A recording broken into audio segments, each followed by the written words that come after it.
Ladies and gentlemen, welcome to the Barbarian Yak Fest. We are live and alive, and I'm here with a very exciting guest today. So we're going to get right into it. Thank you so much for joining, all the day ones out there. We love you and appreciate you. I am monitoring the chat, so if you want to ask Dusty any questions, I will relay your questions. And thanks again for supporting. I really appreciate all y'all. So let my guest introduce himself. He is a friend of the show. He's a repeat guest. I'm so excited to have him back on. And we're going to be talking about manhood today. It's going to constellate around manhood, but we're going to extend from that into a bunch of different topics, extending all the way into the cosmos and the intricate connections, frequency, vibrational connections of everything. We're going to explore the depths, inner and outer space. But before we do that, Dusty Don, tell folks a little bit about yourself. Folks may be a little bit familiar, and definitely let folks know about your energy work that you do. Absolutely. Thank you, my brother. I really appreciate you. I'm always excited to talk with you on camera or just on the phone. I've enjoyed getting to know you. You bring such into this world, talking about personal sovereignty and doing the work to bring forth the truth of who we are.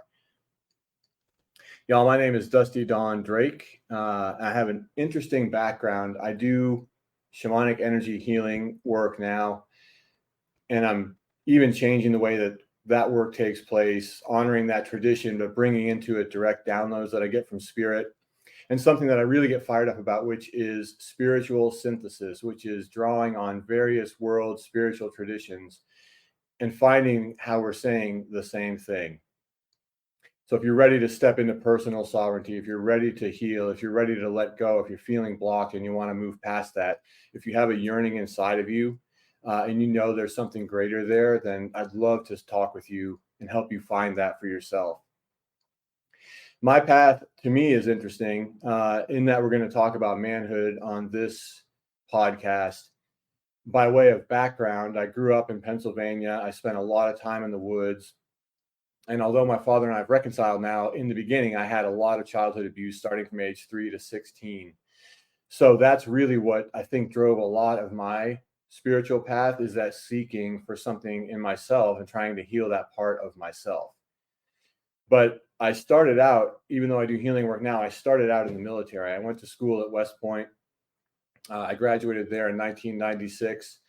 All my growing up years, that's what I thought I wanted to do as a career. And then I got in the military, and I knew then, being in the military, that I enjoyed parts of it, but I didn't want to do that for a career. And then it moved from there. I got my MBA. I went into banking. I was a vice president at several banks in the oil and gas and energy lending space. Then I became vice president of an oil and gas company, and later turned a company around and ran that company, drilled for oil and gas wells.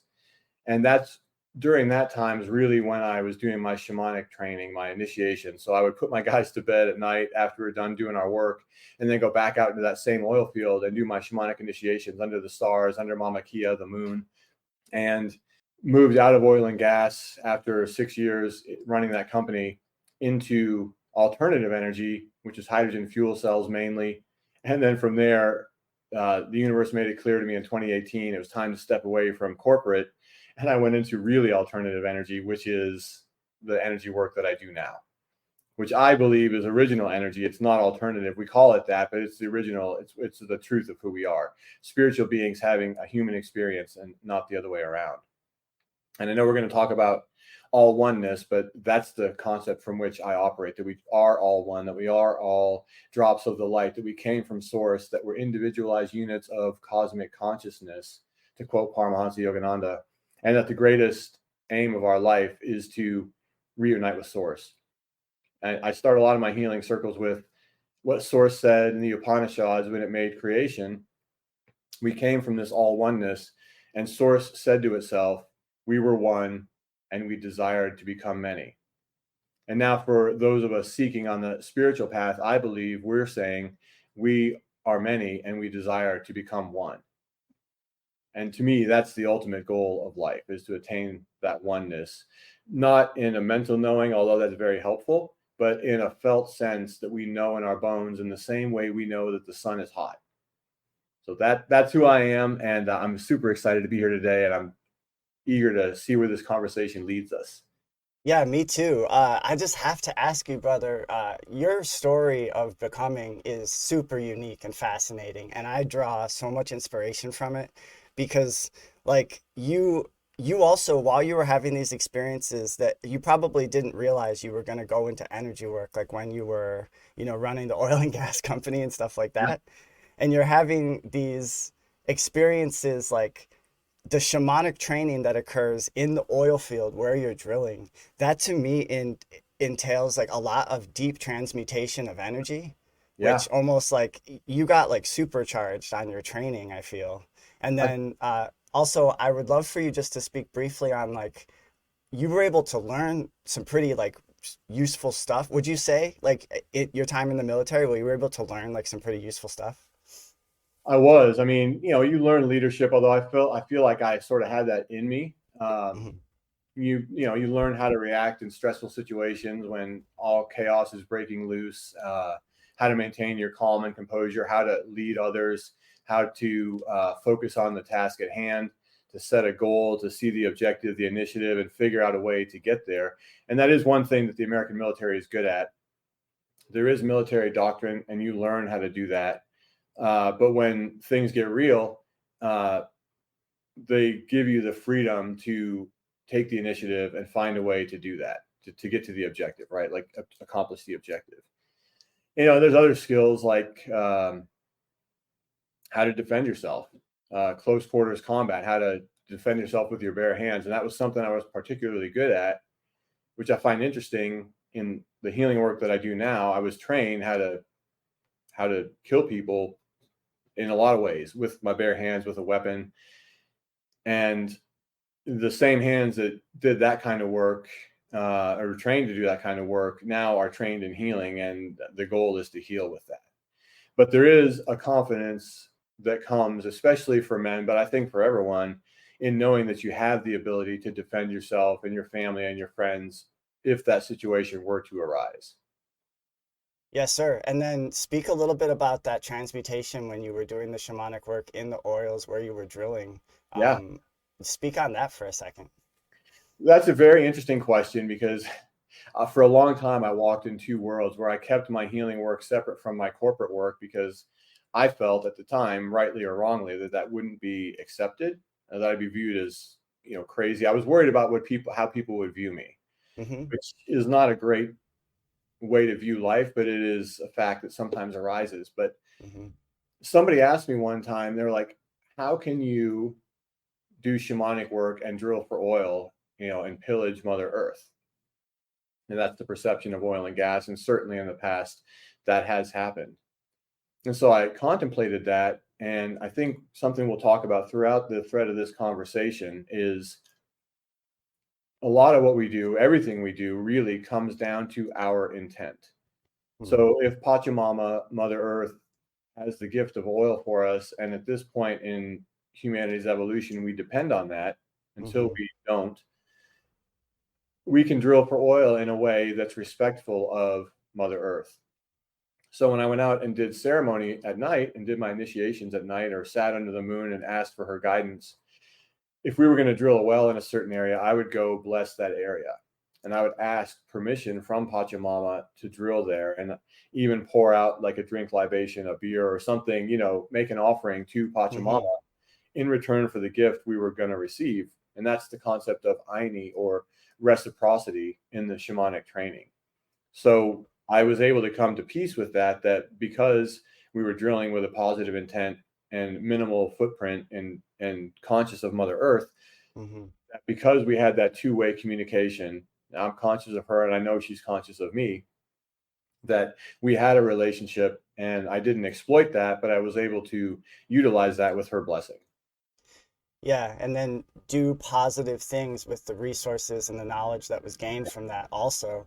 One thing that I think is important for people to keep in mind, there's so many good people in the world and young kids coming up, they have like really good hearts and they want to like make the world a better place. Yeah. And but there is limits to anthropomorphizing Gaia, Mother Earth. So Mhm. I've had certain experiences in my spiritual like life, and I just know that the earth is a living organism Yeah. and it's massive. is huge. And not only, it's not just what we see in like, I know people who tune into this have different ideas about space and recognize that we've been lied to about certain things with space, but we'll just go with the fact of like, we'll go with the Earth as like this glowing orb. It extends past that as well because it has like an energetic body and a spiritual body, just like we do. And when I saw the lava on the big island of Hawaii, I was blessed to become friends with a Hawaiian brother whose father was a lava man, the name of which I can never remember. I need to look it up in my Hawaiian dictionary and freaking get that name back. But he was a lava man. And so he was trained by a lava man to engage with the lava. And he took me out to the lava. It was such an amazing gift, an amazing bonding experience with this incredible person. And it changed my life. Being up close and personal, like feet away from now the lava, this is Kilauea back in 2000, what, like 12.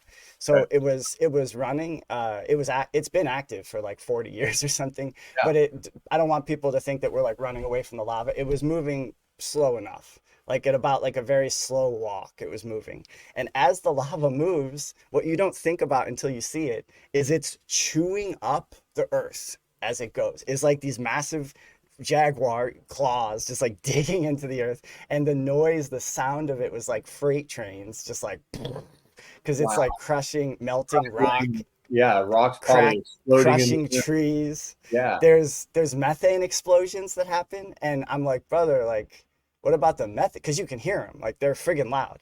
And Yeah. he's like, well, that's why we talk to Pele and sing to Pele and pray that she doesn't blow us up with a methane explosion. Dude, Anyway, the reason I bring that up is first off, I love talking about it because it was an amazing story, amazing experience I'm blessed to have had. Secondly, it drilled home, no pun intended, or maybe pun intended, the fact that Mama Earth is freaking huge and so powerful. And like at the core, you have that lava that literally, no matter, even with all of our fancy technology, even with the Russian supersonic Kenzal missiles, I don't care what you try to throw at lava is going to have its way. And so I realized I can't anthropomorphize Mother Earth in that way because she's so much more powerful and huger. And so when people hear that like you are drilling for oil, but you're doing it with intent and you're asking for her permission, I believe what you say. I believe that Pachamama is so massive and so big that she's like, okay, like, I don't know what it's like for her when like maybe it's not the most pleasant thing in the world, but yeah. she's such a huge organism and she's like, okay, well this guy's a solid guy. And she probably saw your destiny that you were going to become like a Mhm. spiritual worker, shaman and energy worker in this time. And I feel as though she was like, okay, let's do this, Yeah. and we are like, as humanity, we are incredibly dependent on oil. And you think about like I've had psychedelic experiences where I've seen cities in kind of a negative light during my formative psychedelic training, especially with mushrooms. I saw cities as like these almost like sores on the earth, but I've tried to augment that with the fact that many, many, many humans live in cities, and there's so many beautiful humans that live in cities. You know what I mean? So they're energy intensive and they do kind of like suck resources into them. But then you have like this blossoming of human culture and human beauty. And think about like all the tables that come together and share meals and share laughs and Mhm. like these experiences people have being human, meeting new people, going out dancing, all that kind of stuff. That creates this like very beautiful energy that I do think we can connect with the Earth Mother even in cities. Yeah. And yeah, there's Well, no it's limits. interesting too. I've read different schools of thought that say that Mother Earth, Pachamama herself, as a living organism, is also undergoing her own spiritual evolution and spiritual growth as a Mm, as a sentient being, right? And maybe part of that is putting up with drilling or the different things that go on her surface. Um, Maybe imagine the patience that would require. no Imagine kidding. what that would be like to undergo that. And I guess on a microcosmic level, our bodies do the same. We have, good bacteria, bad bacteria. We have things going on in our body. It's almost like we're cells on Pachamama's skin. Yes. And I've even been thinking lately about thinking of the Earth itself as a cell, perhaps Hmm. in a larger Oh, the bigger, organism. yeah, yeah. Like Um, on to infinity and bigger. You know, the Upanishads talk about universes, not one universe, but infinite universes. And the latest research on plasma, that Robert Temple, he did a bunch of work congregating this research, but it argues that space is actually more of a plasma than an empty space. And it's just that we can't, it's a bit out of our perception right now, but we're gonna eventually, I believe we're gonna learn that dark energy and dark matter are forms of plasma, and that would like give light to the idea that we are a cell in a greater organism connected by plasma. Because anytime you see light, you're in a way connected. I see light as like a form of plasma. Like, I'm a sun worshiper and I eat light and I love light. And it's like you're connecting with other sources of light. Like when you see the stars at night, obviously when you worship our sun, but it's like there's living threads that are connecting with these other light sources. And even, you know, some of the substances on Earth, like gold and other elements, come from stars, come from space, right? Maybe Pachamama didn't have all those on her surface initially, but through meteor impacts, through whatever, over the course of her development, they've agglomerated here for us too. Yes, yes. And oil really is just life recycled, you know, whether it's dinosaurs, fish, whatever. It's compacted organic matter. It's carbon and hydrogen and oxygen, just like our bodies are composed of. And there's water down there and a whole bunch of other sulfur, methane, but it all comes from previously living organisms. A lot of plant life, right? Like a lot of trees and plant life. Yeah. And you can see that, like even here where we are in Austin at the temple I was just telling you about, there's a lot of what they call Austin chalk, which was drilled a lot in the 80s and 90s. But you can see if a part of a hillside's exposed, you can see how those layers were laid down when this area was underwater as an ocean, you know, however many thousands or millions of years ago. Wow, that's beautiful. Yeah. So so here we are children of the earth. We're alive on this living organism, this orb of potential energy, and we find ourselves in what I perceive to be fairly hectic times. There's a lot of human beings on the earth. This is like the most human beings that have ever been on the earth, I think, anyways, at least lately.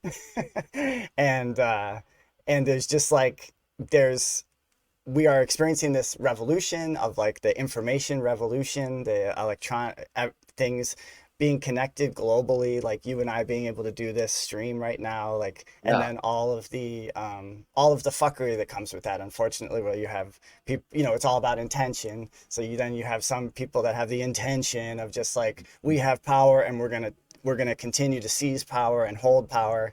And you have the rest of us who are just out here trying to live our lives, trying to enjoy ourselves, but also trying to like make our impact on the world. And because we are co-creators, we have an impact, and every one of our actions ripples out. And so we're out here we want to mold and craft the world in a way that like resonates with our hearts, where it is more about that reciprocity piece that you spoke of.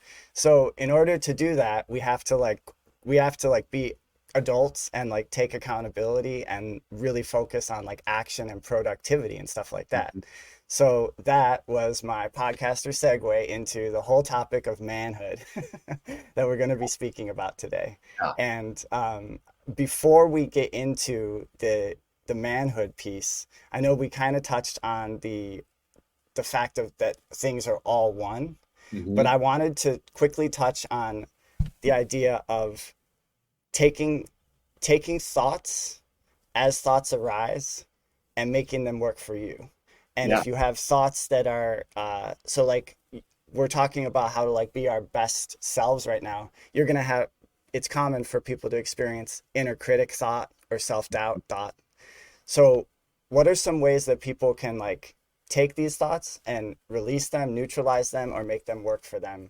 Yeah, that is a great topic. And I'll say on my spiritual journey, that's been my greatest challenge. I've read thousands, I'm probably tens of thousands of pages on spirituality in the last 20 years because it's my passion. And I just desire to know, you know, as much as I can in my mind. But one question that I haven't heard any master answer, and they'll say they don't have an answer for it, is where do thoughts come from? And they just say, well, thoughts arise. Maharaji Kripalaji, who founded or really expounded on the movement of bhakti or devotion to source, realizing that we're trying to get back and achieve this oneness with source, said that no one can control the mind. Like it's actually impossible to control your mind. You know, you can wake up in the morning or in the middle of the night with a thought, and you were in a state of unconsciousness in sleep, and then you wake up with a thought. Like you didn't sit down and think to yourself, well, I'm going to have thoughts about this, but you wake up and there's thoughts present almost immediately upon awaking.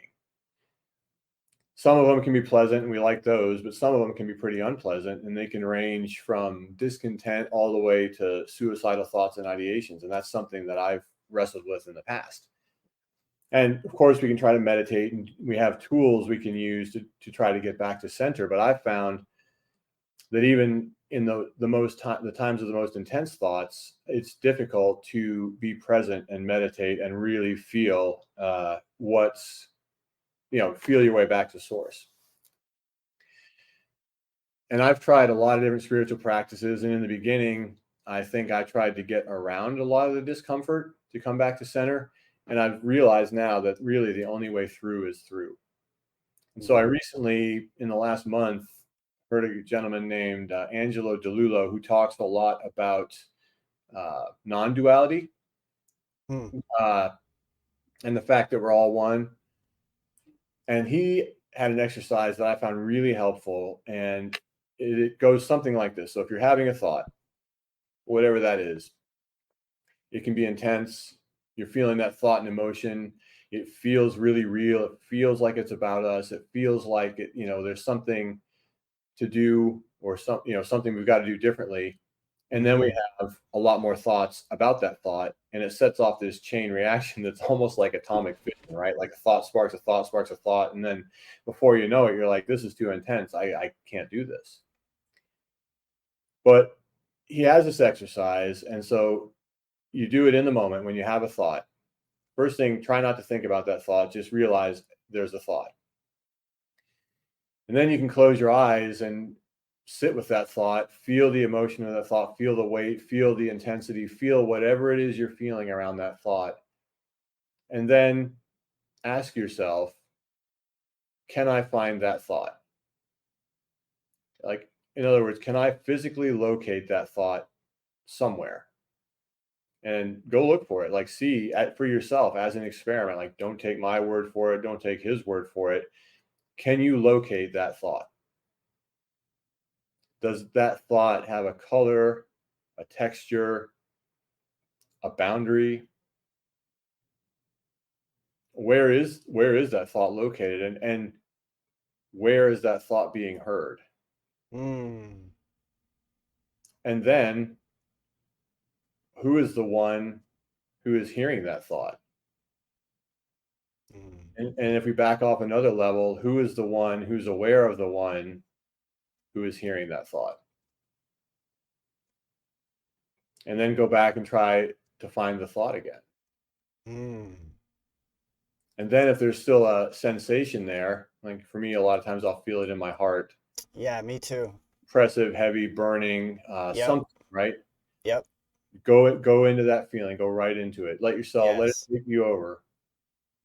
And then try to find and describe that feeling. Does it have a texture, a color, a shape, a location? Just be curious and try to find it. And after you do that exercise for a little while and really explore that feeling, like, can you physically actually really see it and describe it? Then go back and see if you can find that thought again. Or is the thought so much not really there and you can't really find it, and maybe now that thought's not even a thought? Again, not thinking about it, not having more thoughts about the thought, but just from a place of consciousness, looking as pure awareness to see what we see. And for me, like even just going through that exercise right now, I feel calmer and more expanded. And like a lot of times my head will start to hurt if I'm having a lot of thoughts. And at the end of that exercise and that inquiry, my head actually feels more expansive and I don't have that like headachy feeling anymore.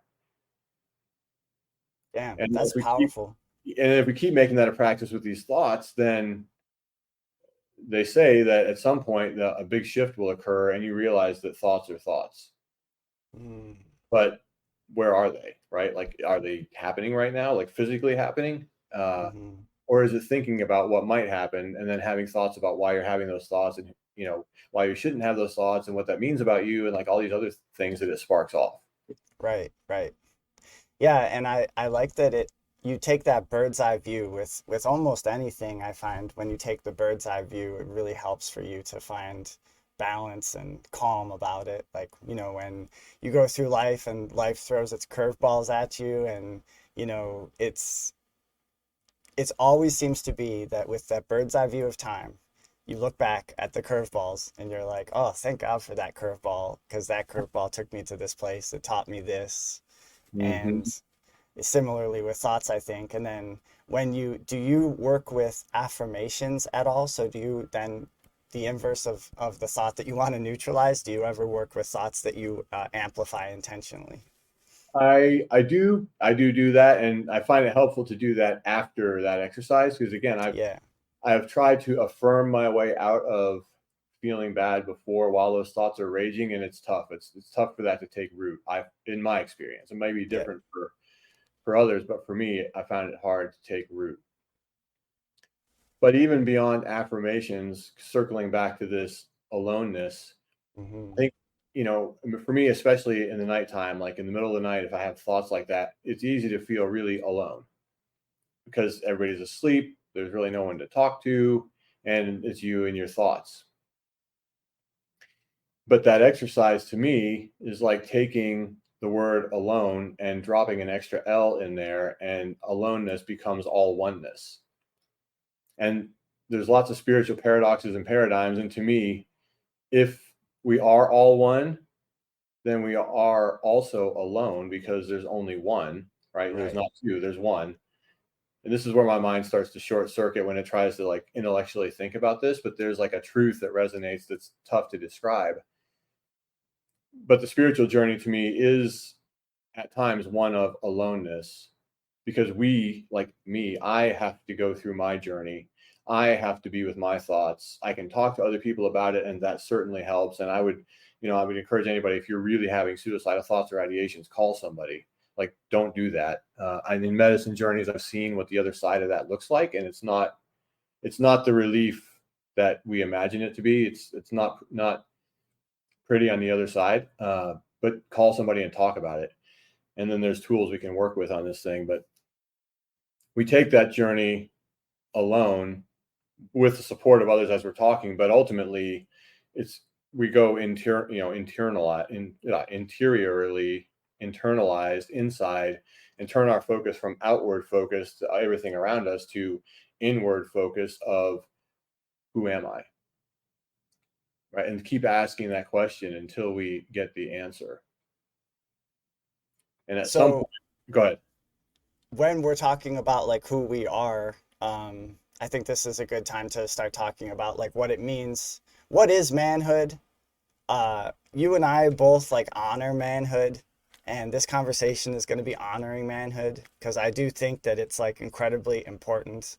And you know, I'm just gonna put all of like the I'm gonna say like political correct stuff, like all of that kind of stuff, like aside for the moment. Like I'm a very open-minded person and I'm not trying to tell nobody how to live, and I know that the whole gender fluidity thing is very complex and complicated.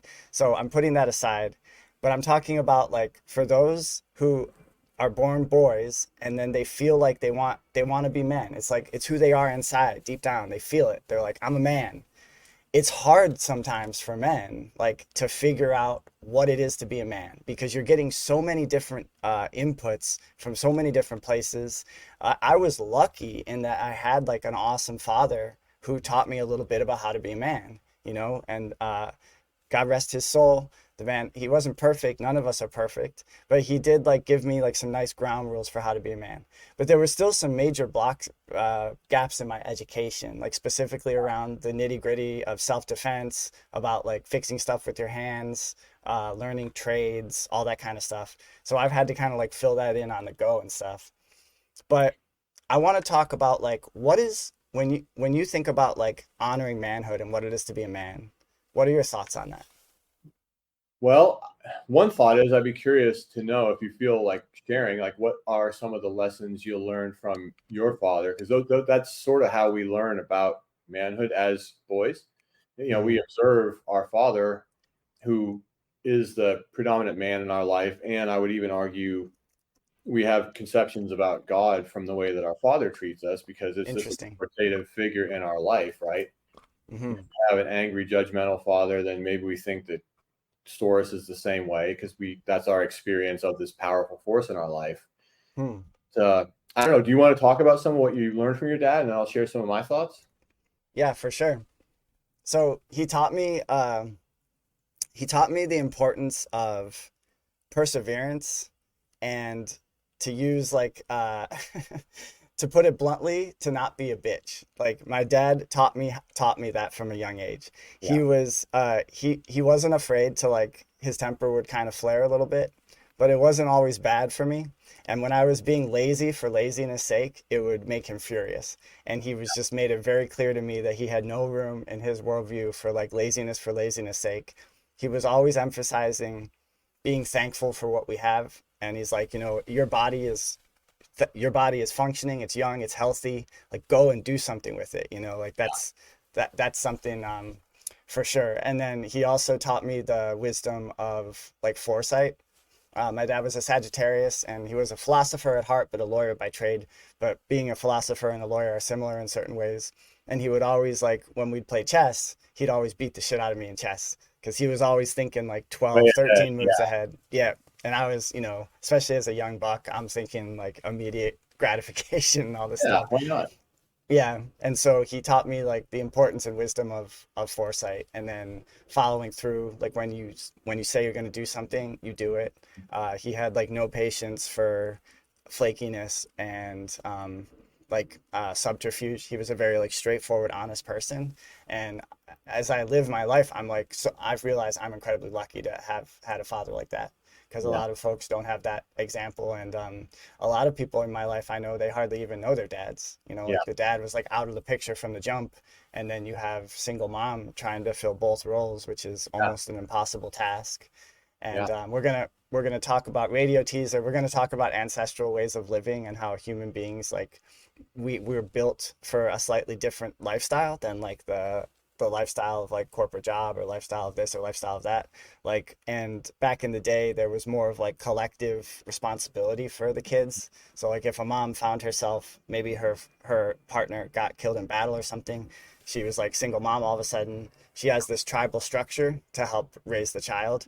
And in our society we don't have that, so that puts an added pressure and an added importance honestly on conversations like this, because it's something like that as like a young man you don't ever want to admit that you like don't know how to be a man. Like that's not something you want to admit, and that gets into dangerous territory because then you're like filling things in for your ego's benefit basically, because Yeah. like it's a little bit of a humbling experience to be like, hey, I don't know how to clean a gun, can someone teach me how to do that? It's a humbling experience, and it's hard for young men to be humble.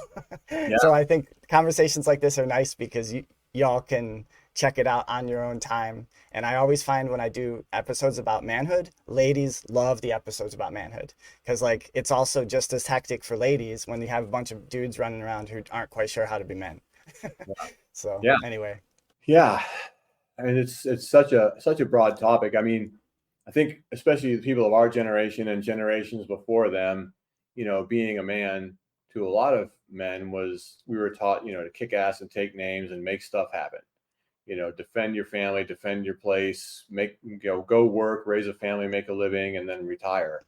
And if you could do that and you could be self sufficient and knew how to handle yourself, then you were a man. But I also think that bred a lot of discontent within men, mm, because there's the feeling, like talk about aloneness. Part of that classical definition of manhood is aloneness. Like you take it upon yourself to be the authority figure, the one where the buck stops, right? Like you got to know how to figure this out. You got to know how to do this. You got to do this. You know, if you don't, Yeah. that means you're less than. But what if you know Right. how to do that? Like, right? Then you don't ask for help because, like, there's all the joke that women, I don't know if they still tell it, but growing up, like men wouldn't stop and ask for directions. Now we have Yeah. GPS, we don't have to.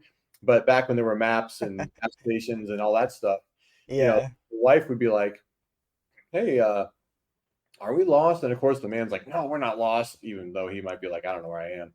And then Yeah. you pass by some local, and she's like, "Should we stop and ask for directions?" And the man's like, "No, I know where we're going," because that's the role that he feels like he has to fill. Yes. But if you think about it, like, why not stop and ask for directions? You're either going to learn a shortcut or maybe you are lost, right? Yes. Instead of messing around. And then when you do finally, the man finally has to admit that he's lost. Now he's mad because he's humiliated and ashamed that he didn't get his family to where he's going. And what is all that but thought? Thought about the way he should be and some failing that he had because some other man in that position, in his opinion, would have figured it out, right? That's a great point. But it's like the opposite of community. The dad's like, I got it all together, you know.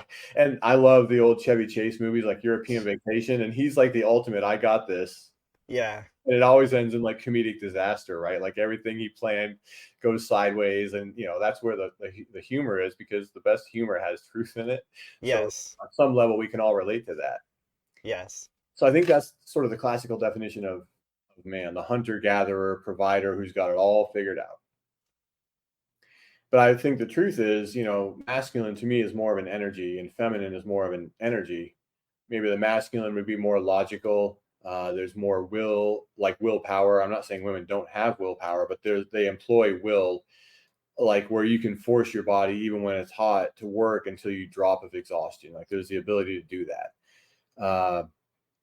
There's that physical strength. There's, you know, just like kind of brute force pushing through things. And the feminine energy is much more intuition. It's not a bunch of if then statements like the male logic is. Hmm. Just sort of knows. And Mm-hmm. maybe it doesn't even know why it knows. It just knows, like the woman's intuition, right? Mm-hmm. And they seem to be able to flow better with water, which maybe is why they're better with kids because kids are unpredictable. You know, kids Yeah. aren't predictable. When they're having a tantrum, they're having a tantrum. Uh, Right. you know, you can't reason with that necessarily. And women in their intuition sort of know how to, they just know how to, what's the best approach. Yeah.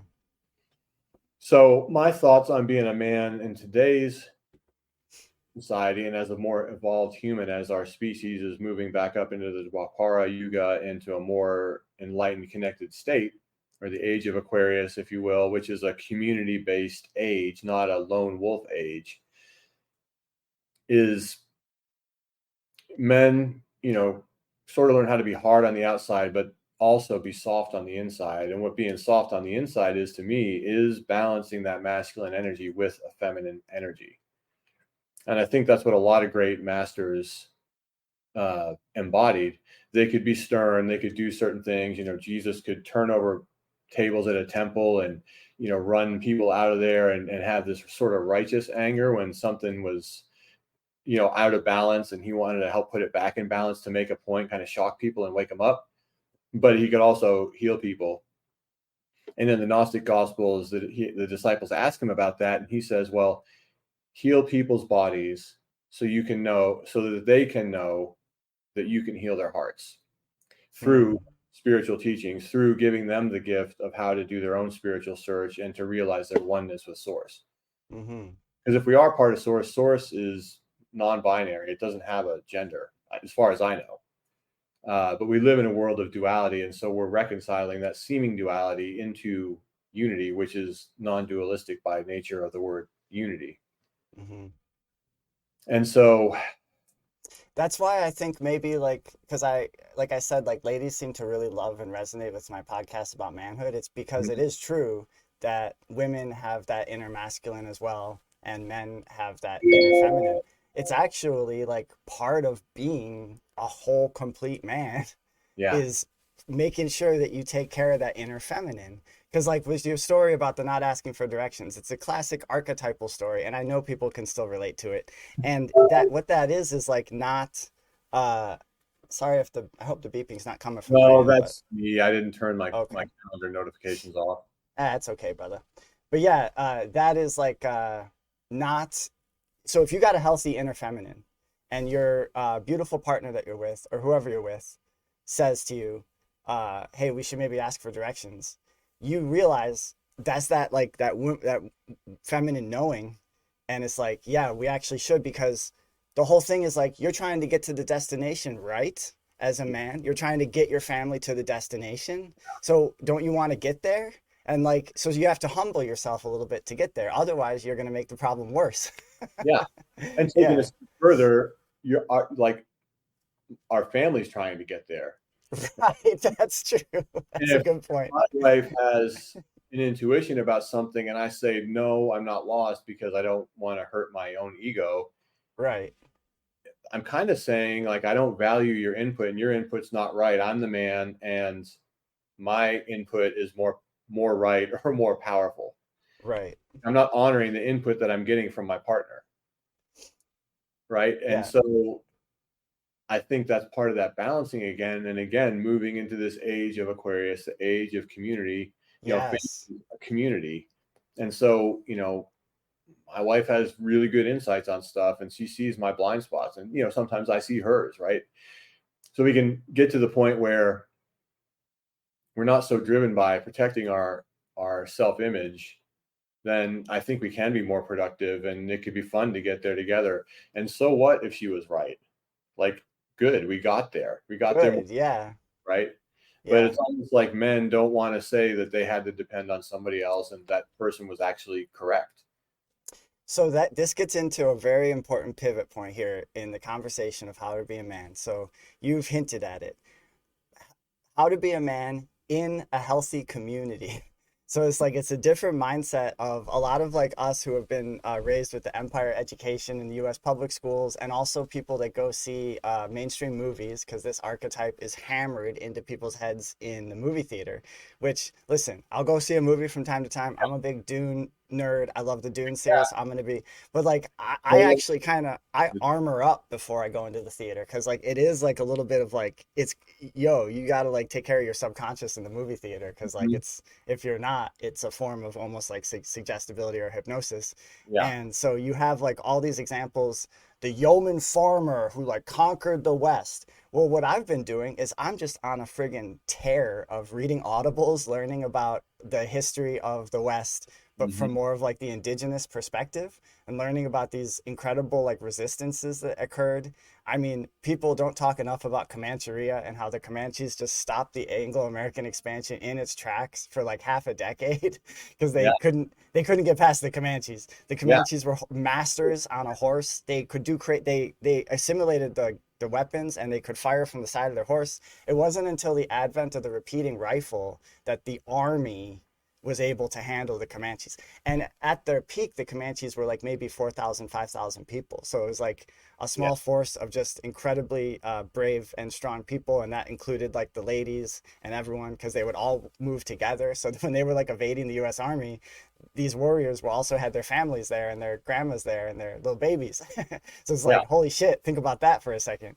But, anyways, reading about these great figures, it's very insightful and instructive because first off, you realize that also they are humans as well. So like all these great figures, they had like pretty intense flaws as well. Like I've learned a lot about the Apache warrior chief Geronimo. He was a flawed man. His woman, he had a partner, like a spiritual partner named Lozen, and she never gets talked about.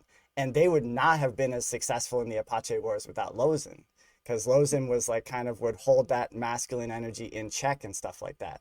But one thing, the reason I went on this whole big tangent is one thing you notice about the truly great chiefs is they had a healthy feminine side. They were not like so strong willed that they just would barrel into trouble. They weren't afraid to like regroup, do like a strategic retreat, regroup, think it out. They made efforts to like sign treaties in a real like authentic effort to like save their people. Yeah. And it's not their fault that the treaties were betrayed. You know what I mean? Like that's like an intelligent gesture, and that's the karma of the force that broke the treaties, which I think getting a little sidetracked, but I think we're almost dealing with some of that karmic, like we're dealing with the ramifications of the karmic cycle as we speak. Yeah. But it's important to remember that like a lot of that too is just thoughts. So like as we're co-creating the future, I always encourage people, don't get too stuck in doomer thoughts, because you're then co-creating a doomer future. It's Yeah. like you can cleanse karma without like the world going up in flames. Like you can cleanse karma with spiritual evolution, Yeah. with meditation and deep knowledge and plant medicine. And that is happening. It's happening underground, but it's happening in a big way. And but anyways, there was all to say that we have to reimagine what it is to be a man, and we have to incorporate and situate the man in a healthy community Yeah. and learn how to operate in a way that like makes the best of everyone around you, and like uses people's talents, has that humility but also insight to like recognize when someone has a talent and make use of that talent. Yeah. And from a masculine perspective, just because you have the ability to use force, whether it's physical or a gun or something else, doesn't mean you should use it. Like I like opening the door for my wife. It's not because she can't open a door. It's just a sign of, to me, of respect. Um, and it's like gentleness. This physical body, this body temple that I'm in, muscularly is maybe built where it's more powerful than hers, but that doesn't mean I use it for that. There's like a restraint that goes with that, and a humility that goes with knowing that I command this power, another man commands this power, but we choose not to use it. We use Yes. it wisely. There are times when strong action is required, and I think some women desire that. They like decisiveness. They desire that masculine energy to say, this is the direction, now let's go do it. And again, that doesn't mean that he then ignores her for the rest of the journey, but there's a time and a place for that. And I think we sort of have to master that as men and women, because I think we encounter the same thing on our spiritual journey. So imagine the power that our bodies might have. You and I both work out, so we have the ability to lift heavy things and do that kind of work, but we don't use that for destructive purposes. We could. We always have that choice. We always have the choice to overpower somebody or to try to overpower them, but we choose not to use that. Now imagine who we are as spiritual beings. If we're tapped into our spiritual power, it's like the lava, right? Maybe that's one of the reasons that working with lava is so awe-inspiring, is you are standing next to force and power great enough to consume your physical vehicle. Should you fall into that, you would vaporize, right? And you're right there next to it. Inside of us, when we unlock our spiritual selves, we have that power. And I talk a lot about Star Wars, which is based on the hero's journey and all the work by what's the gentleman who chronicled all those tales about Joseph Campbell. Yep. And you mentioned the word empire. Well, the Empire Strikes Back, that's a bunch of guys who are seeking power for what? Like, they're not trying to grow a business. They just want more power. Right. And they're willing to do anything just for more power. And there's never like a rationale given for that other than power. Yeah. And then there are the Jedi, who are service to others type people, and they also have power, but they use that for good. But the interesting thing to me is, what do they all use? They both use the force. Right. There's not like the bad force and the good force. They use the force. And if I recall correctly from the movies, Darth Vader is constantly trying to get Luke to give in to his savage nature, to give in to his anger. He's encouraging him to get angry and to harness that anger and use that anger to generate more power by dominating others. And certainly men have done that throughout the eons. conquerors, wars. They've used their power to dominate women, to dominate nature, to dominate the oil field, you name it. But so we have that within us, but we make the choice not to do that, to keep that in check, and to know our power and not use it, like a policeman carrying a gun, but choosing to de-escalate. Or special operators are trained really efficiently in how to take care of certain situations, but their first priority is to de-escalate if they can. Just because they can unleash destruction doesn't mean that's option number one, right? Like, that's the last option. So as men, we may learn those things, but do we keep that in check? How do we harness that for good? Can we take anger about a situation and channel that into creativity for a solution? Take the intensity of that and turn that into drive to make the world a better place, or to make me a better person. And when you're talking about things like harnessing power for like kinetic results, you're talking about like big decisions with like major consequences. And the last thing you want is for your thought to be clouded with unchecked anger when you're making these decisions. And again, we're talking about somewhat finite forces, even if you're talking about nuclear force, which is massively powerful on Earth. But I would imagine, since spirit is infinite, and you read the different scriptures throughout history about these intergalactic wars that have taken place, or gods fighting gods, like the power they command is so much greater. And as we ascend, if we can't keep this little power in check, right, how do we keep the big power in check and not blow up a universe, like, right, or do something destructive to ourselves? So it's sort of like we got to be tested and purify our hearts and our minds to come from a place of pure intent, even though we might feel inside seething emotions. Remembering the truth of who we are in those moments. If we have a chance to step away and go through that thought exercise, try to get to the root of what it is. But in my opinion, it's nothing external that's causing that. There might be an irritant or something we perceive as an irritant, but all the action's happening in here. And the thinking about what's going on is happening in here. And the emotions that spring forth, rage, anger, lust, greed, desire, whatever, all springs forth from here, which comes from a thought about the way things should be, the way they are, the way we're victims or whatever, which we're not victims. But, that thinking then gives rise to these emotions. Well, I'm going to dominate and take back control. right, right. It's very similar to the force of vengeance, wanting to take vengeance. And like reading about the history of the wars with the indigenous peoples of the West, like that was oftentimes like a route of total destruction for when these people who were they had every right to like feel that. And I'm not even trying to make a value judgment on it, because I don't know what it's like to like watch your family die or whatever. But just like from an objective standpoint, reading the history, when the vengeful raids took place, it just precipitated an even more violent response.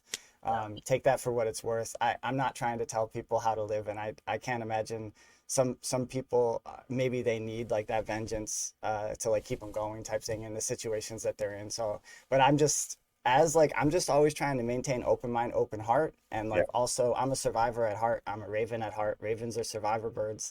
And seeking vengeance is not always the best strategy for survival. And that's putting it lightly.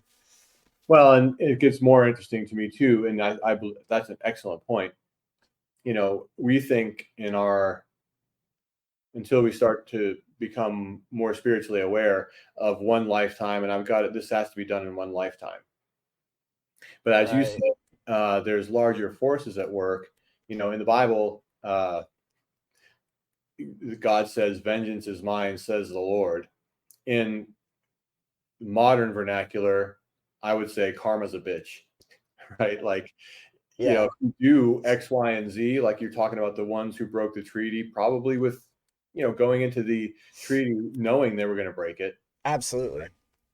Karma's a bitch. So who knows what happened to them in, subsequent lifetimes, or will happen to them in subsequent lifetimes. They have to bear the consequences of that, and they might suffer greatly. However that might be, whatever their life manifests as, and they may do that for lifetimes to balance out the scales of karma, because I think everything comes back to a point of neutrality. And so if you do a bunch of bad stuff, then the karmic scale has to balance that out. Not even necessarily in future lifetimes too, like reading about like the generals that conquered the West. A lot of the times they were miserable humans. They had like health issues, so they would get grouchy on the horse because the horse would like agitate. They were just not like healthy, happy people. Yeah. And one of the, like I mentioned, one of the main disadvantages that the indigenous resistance had is they had to take their family everywhere with them, whereas the army was the army and could just like pursue. Yeah. So a lot of these generals were just like they were driven by that anger and that vengeance thing for sure, and a lot of them died like sick in bed, Yeah. unhappy lives. They didn't have that like that family structure to like give their lives meaning while they were pursuing this. And some of the instances of like the horse slaughters and stuff, like where the generals would just slaughter thousands of horses on the plains and leave them to rot as a way to because the plains natives were so dependent on the horse for everything. It was like a way to take away what your adversary required. But like that type of shit leaves a mark on your conscience for the rest of your life, you know. Like that's something that's so yeah. But I agree with you too. In future And they may lifetimes have also. walked away as a man saying, look, I showed them I'm victorious. I was a man. I dominated. And domination is never the answer to anything, in my opinion. It might feel good in the moment, but I think any of us, if we can look back on arguments we've had where maybe we delivered the final word and it was some crushing, insult to the other person, in that moment, there's like a release of chemicals in our body that actually feels good. Yes. But afterwards, how do you feel? Like you wish you wouldn't have said that, right? Like you feel regret, you feel remorse. And that's a true indicator of the energetic impact that it has on us, in my opinion. So I want to segue from talking about like how the indigenous folks lived and stuff to talking about our shared ancestry as men, and Yeah. how you think that, what role does that have to play in the modern world? I'll give a couple brief thoughts on it. Yeah. I feel as though, as I said, the underground is powerful, and the underground, the revolution will not be televised. You're not gonna turn on Fox News and see the plant medicine ceremonies that are Yeah. having like earth-shatteringly positive effects on people's psyches, like all around the world. You're not gonna hear about the people coming together and talking about like taking real steps to regain sovereignty in whatever I have a lot of conversations with fellow Americans who are talking about dipping out of like what has been set before them in terms of like the typical route of Yeah. capitalist, climb capitalist ladder, get house, own house, sell house, make more money, Yeah. rather thinking more towards homestead environment, living more communally, focused on things like growing food and growing medicine, and Yeah. really taking deep accountability for your livelihood. So I will say that I do feel that the underground is strong. But as someone who has like, and you've had your shamanic training as well, you're a very unique figure in that you really have like your feet in multiple realities. You've been through the preeminent military academy of our country. You're a graduate mechanical engineer, and so it's like you understand that world. What role can our ancestral knowledge play as we navigate being men in the modern world? Beautiful. And that is a great question and an awesome segue. Looking back to how we lived ancestrally, let's speak to the masculine side, people in the bodies of men.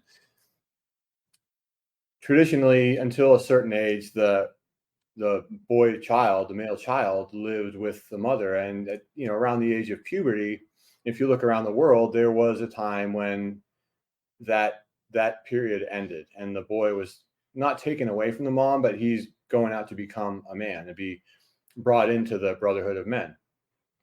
And that also fits in Joseph Campbell's narrative of the hero's journey. There's always a step where the hero gets taken away from the mother, gets taken away from his home, gets taken away from those comforts, and has to go out and face himself and be initiated.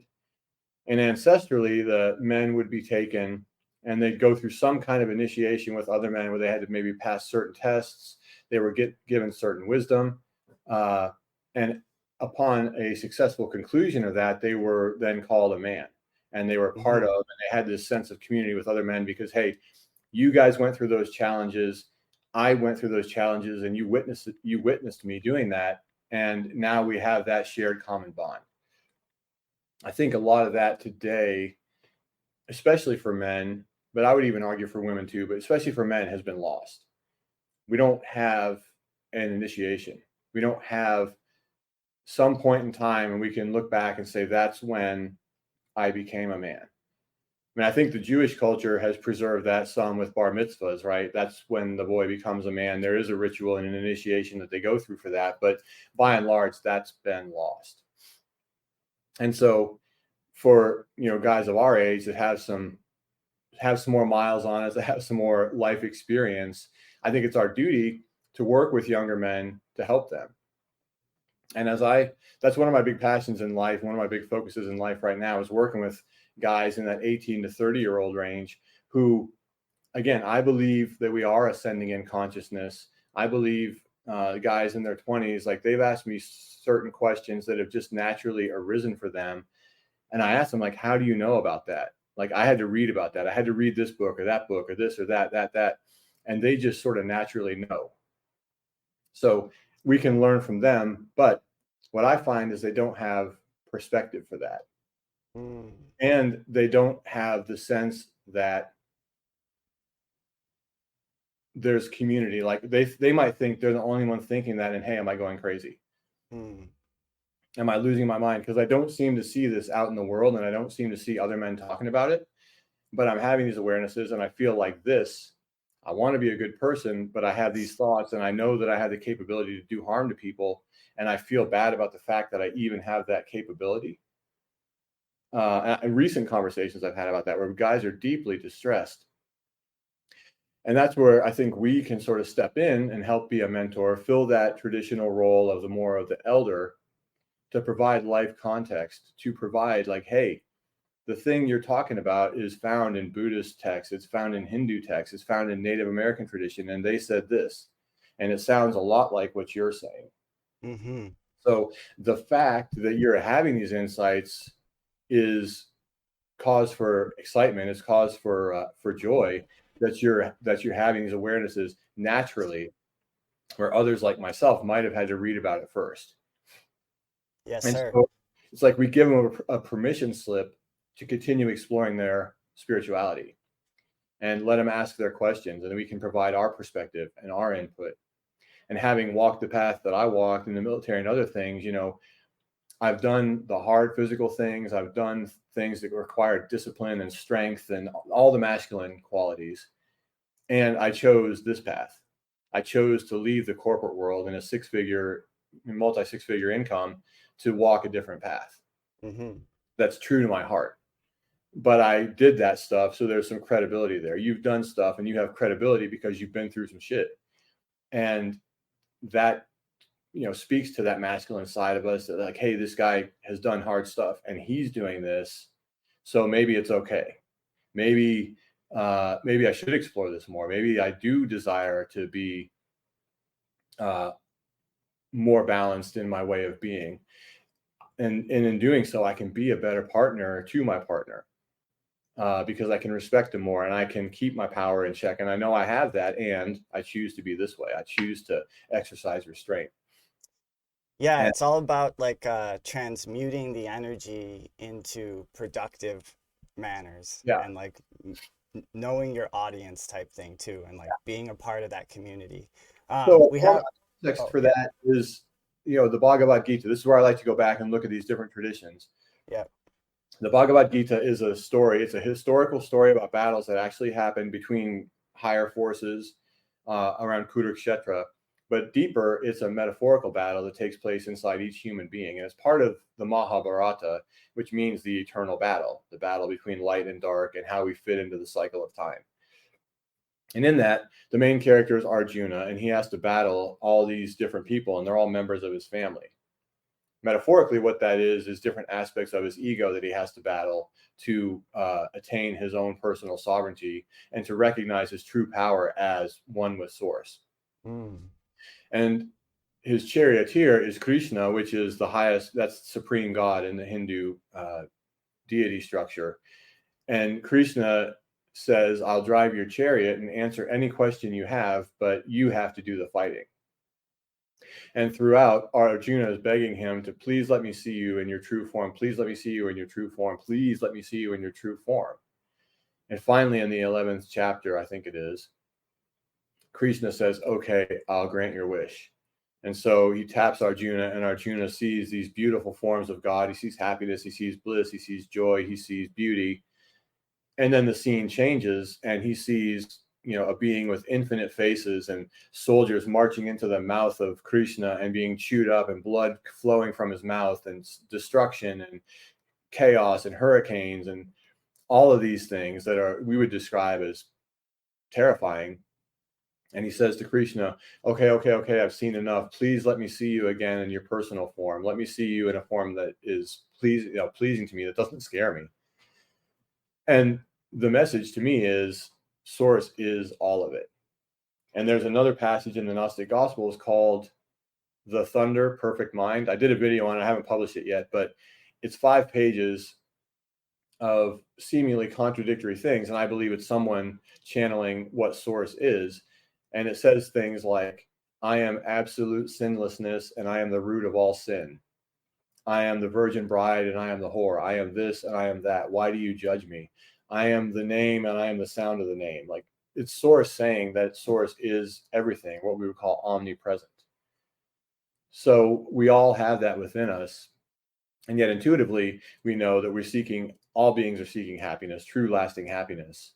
And in knowing that, then, we know that true happiness is reunion with Source in a known sense, a felt shift.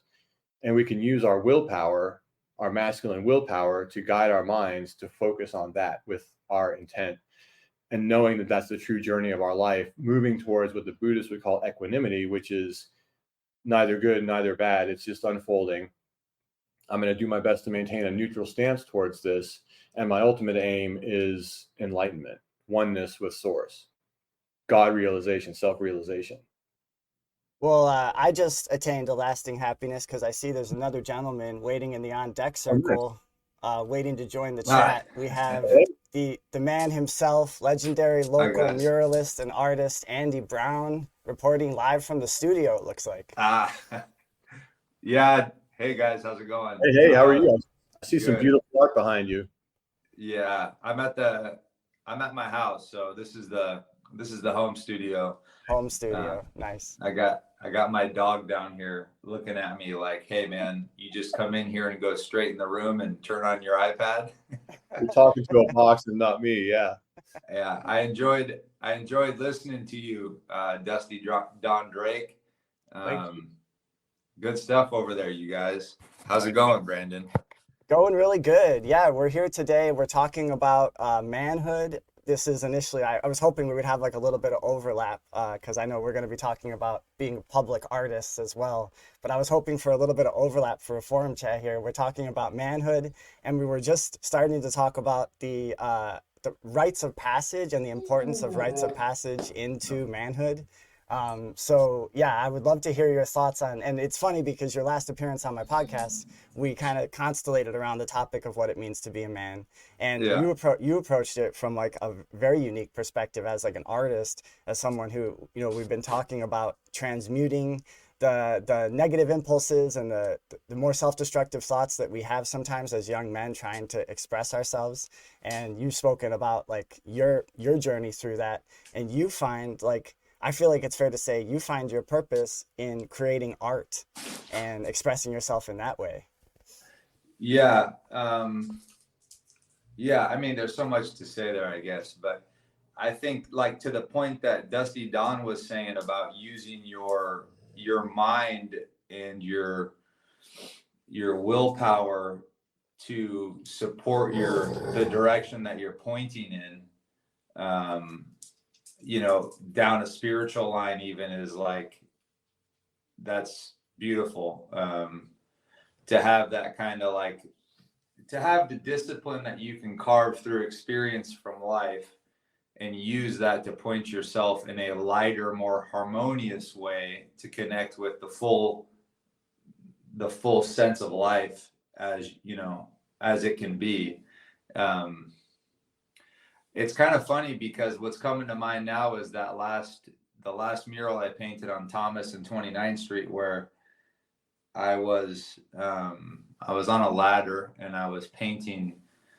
I probably painted 40 or 50,000 vertical lines to make this Sonoran desert landscape mural. And as I was on the ladder, I noticed someone was behind me across the street, probably about 50 yards away.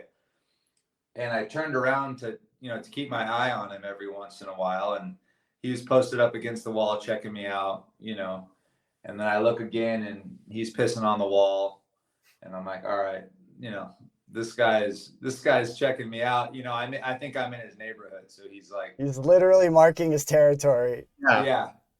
And, I get back to my work and I hear him crossing the street, and I look back and he's walking up to me pretty abruptly. And he's basically like, what's up? You're in this mix. You got yourself into this problem, type of thing.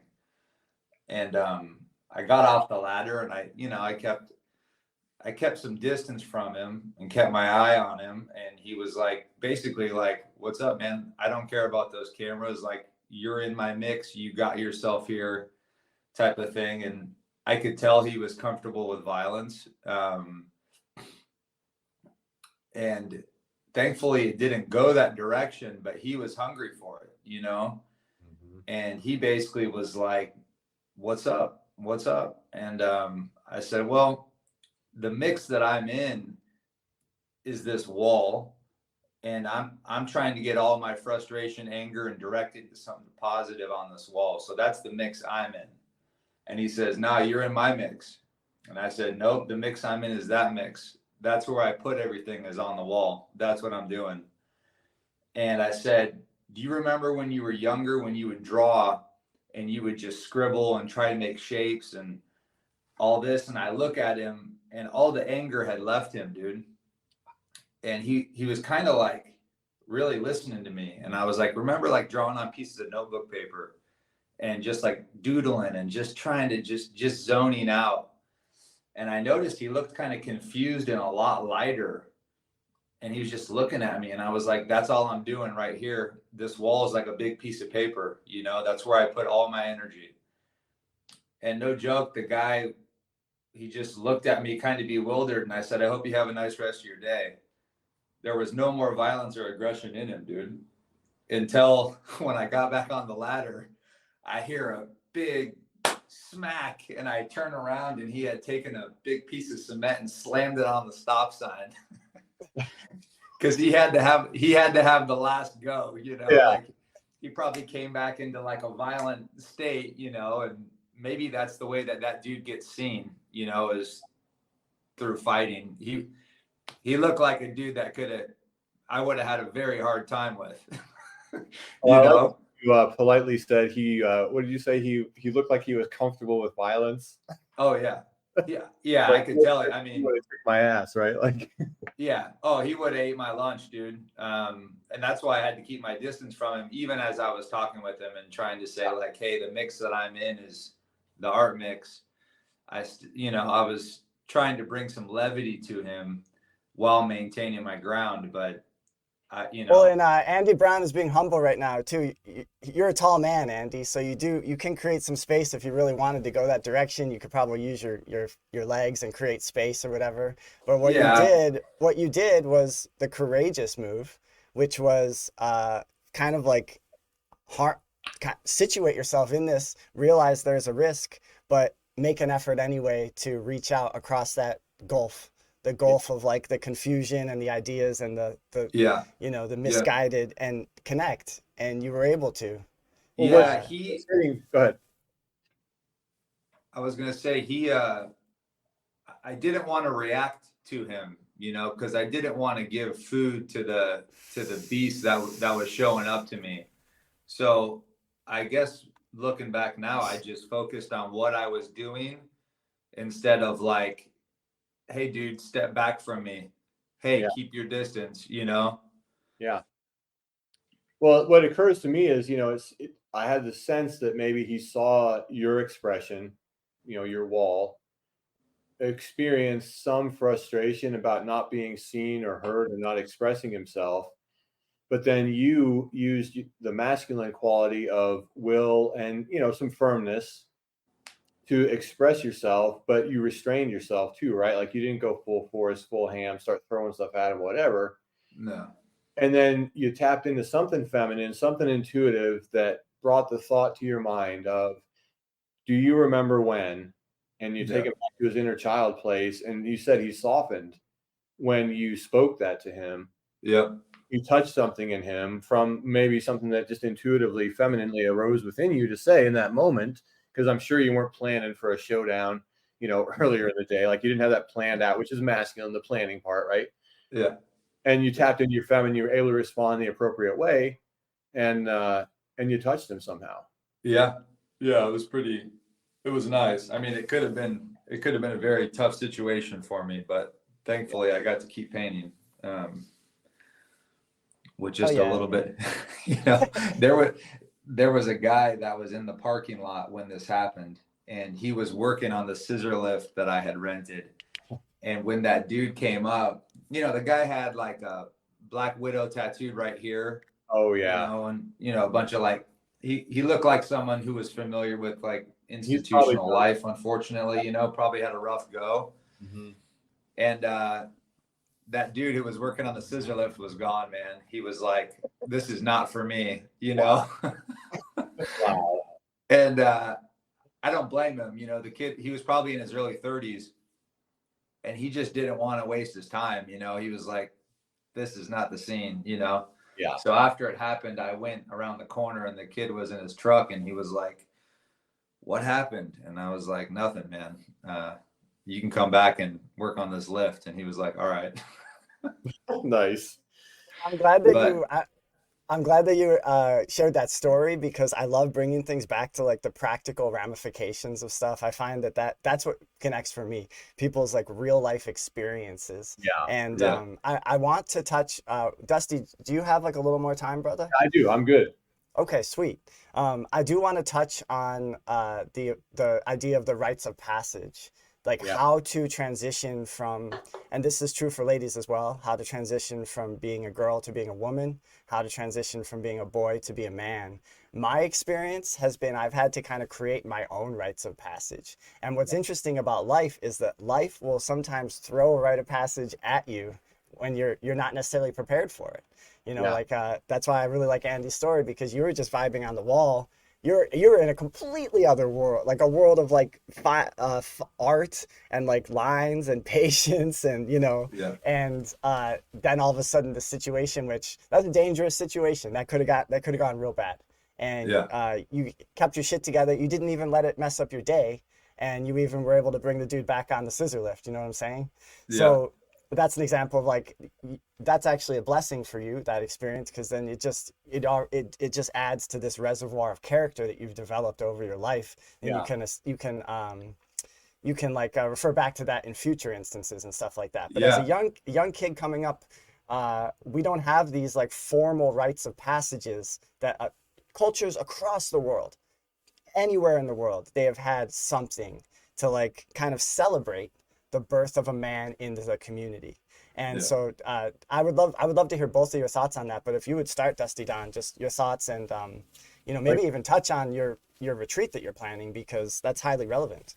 Yeah, thank you. How to make that transition if you're on your own. I don't know what the answer to that is, other than maybe to be on the lookout. If you see somebody you resonate with, being willing to be vulnerable. The spiritual world is full of paradox to me, and men are traditionally taught not to be vulnerable, but I feel like there's power in vulnerability. Like asking for directions is vulnerability, because you're saying, I don't know where I am, right? Well, in the spiritual journey and the initiation journey, you're also saying, I don't know where I am, right? That's when the men would take that boy who's about to become a man, and they would teach him whatever it was that the wisdom that they traditionally withheld for men. The guys typically wouldn't talk about it when they came back. They wouldn't share it with other boys. These guys walk into this initiation scared shitless, pardon my French, because they have no idea what's about to unfold. And the men teach them. And they teach them there, and then they do some physical challenge typically. I I think it was, maybe it was a command. No, I think it was the Apache we were talking about the other day, Raven.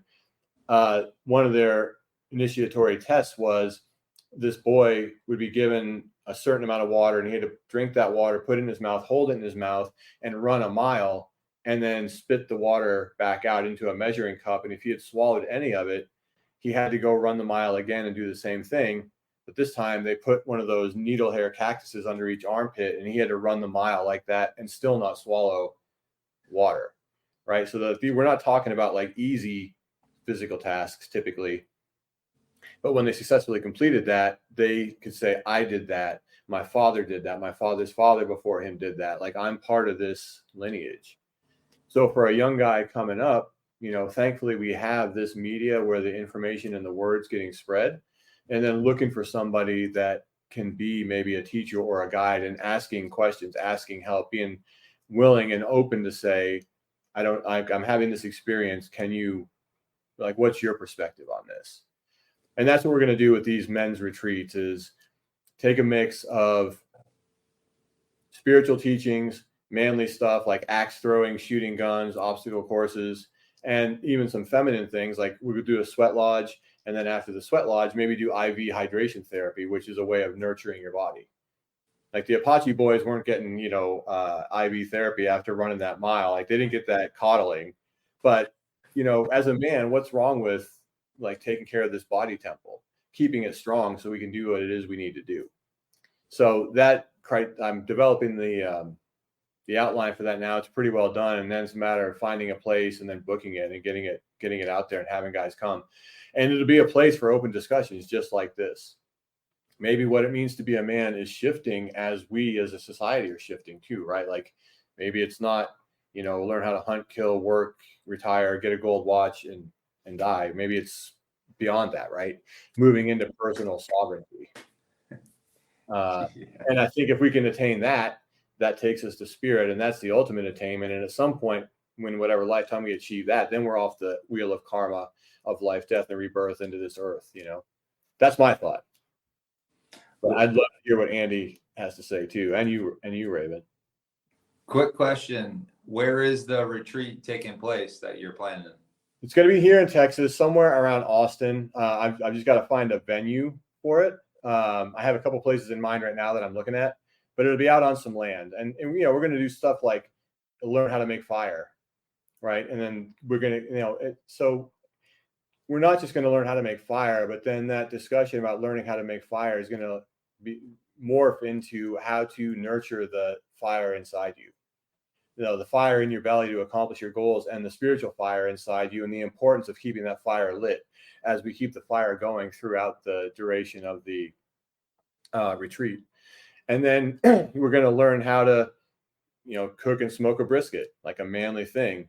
Yeah. That brisket's going to be cooked and smoked while we're getting ready to do a spiritual initiation. So there'll be some sort of energetic attunement, and then an actual initiation into maybe the Brotherhood of Light or something, whatever that's called. And the brisket we learned how to cook that morning is going to be the feast for the initiation celebration after that's over. It's cool. So it's weaving different things together. And again, going back to that spiritual synthesis, it's not religion, not whatever. It's drawing on world traditions. Totally. And bringing them, each man to develop his own practice and seek his own insight from his higher self.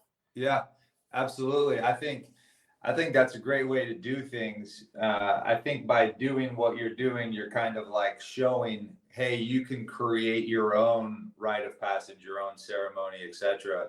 Yeah. Because we're in a place where, you know, as you were initially talking about it, Raven, I was thinking like a lot of our rites of passage are kind of like externally based as far as like the commercial world, the educational world, right? It's like buying a car or getting your high school diploma. It's like, it's not really things of character, it's things of achievement, you know, which is, I think there's a big lack of spirit. And I think that might be why, is because, you know, at young ages, we're all pointed towards achieving something outside of yourself here. And not that that's inherently bad, but it certainly is unbalanced. because there's a whole nother world to pursue, which is, you know, the inner world, and how you can take what's there. You can discover first what's there. That's a continual process, and apply it to the outside world instead of trying to acquire things from the outside world just to hold them in your possession. So,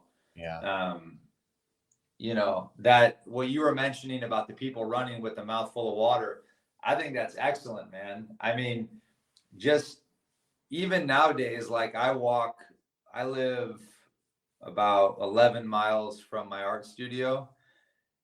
And last summer, I just decided to walk. You know, I was like, I'm just going to bring a water, no podcast, you know, no listening to music. I'm just going to be on the sidewalk, you know, and it's like, that's nothing, you know. But when I'm thinking about it, I got to the studio and a friend of mine was like, wow, you look really hot and tired. And I was like, yeah, I am. I just walked here. And they're like, you know, from your house?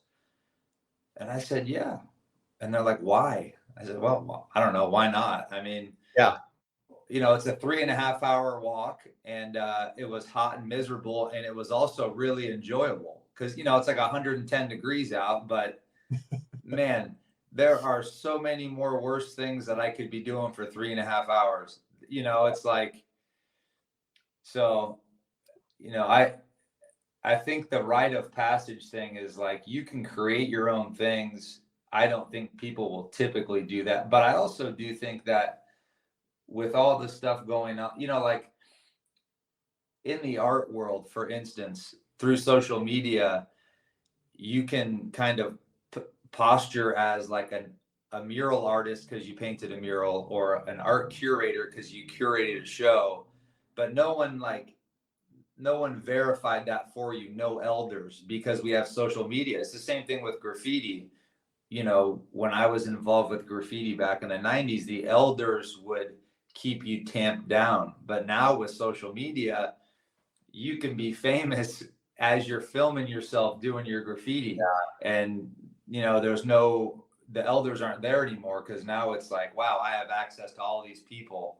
But I think we're at the point where, you know, there are camps like yours, Don, that are popping up, and it's just going to keep happening because we finally kind of went into the darkness far enough to where we're like, okay, what's real? I need something that's real, you know? Yeah. And I think there's something to being witnessed, right? Like that person you're talking about who paints one mural and then poses as this like great mural artist, they may get a lot of acclaim on social media, but it seems to me like they would have this feeling of emptiness inside. Like they know the truth. But I feel like there's something for all of us. Like we all want to be seen, right? Like we all want our stuff to be seen. We want our genius to be seen. But for a man to go through a trial and then be initiated and witnessed by his brothers and elders while he's doing that, there's something to that. Like I know the truth and they know the truth. Like they saw me and they said, absolutely power in that. Yep. There's a lot of power in that. I recently had an old friend tell some current friends that have only known me for 2 years, but to a depth. But this person described who I was in high school. And I was like, wow, man.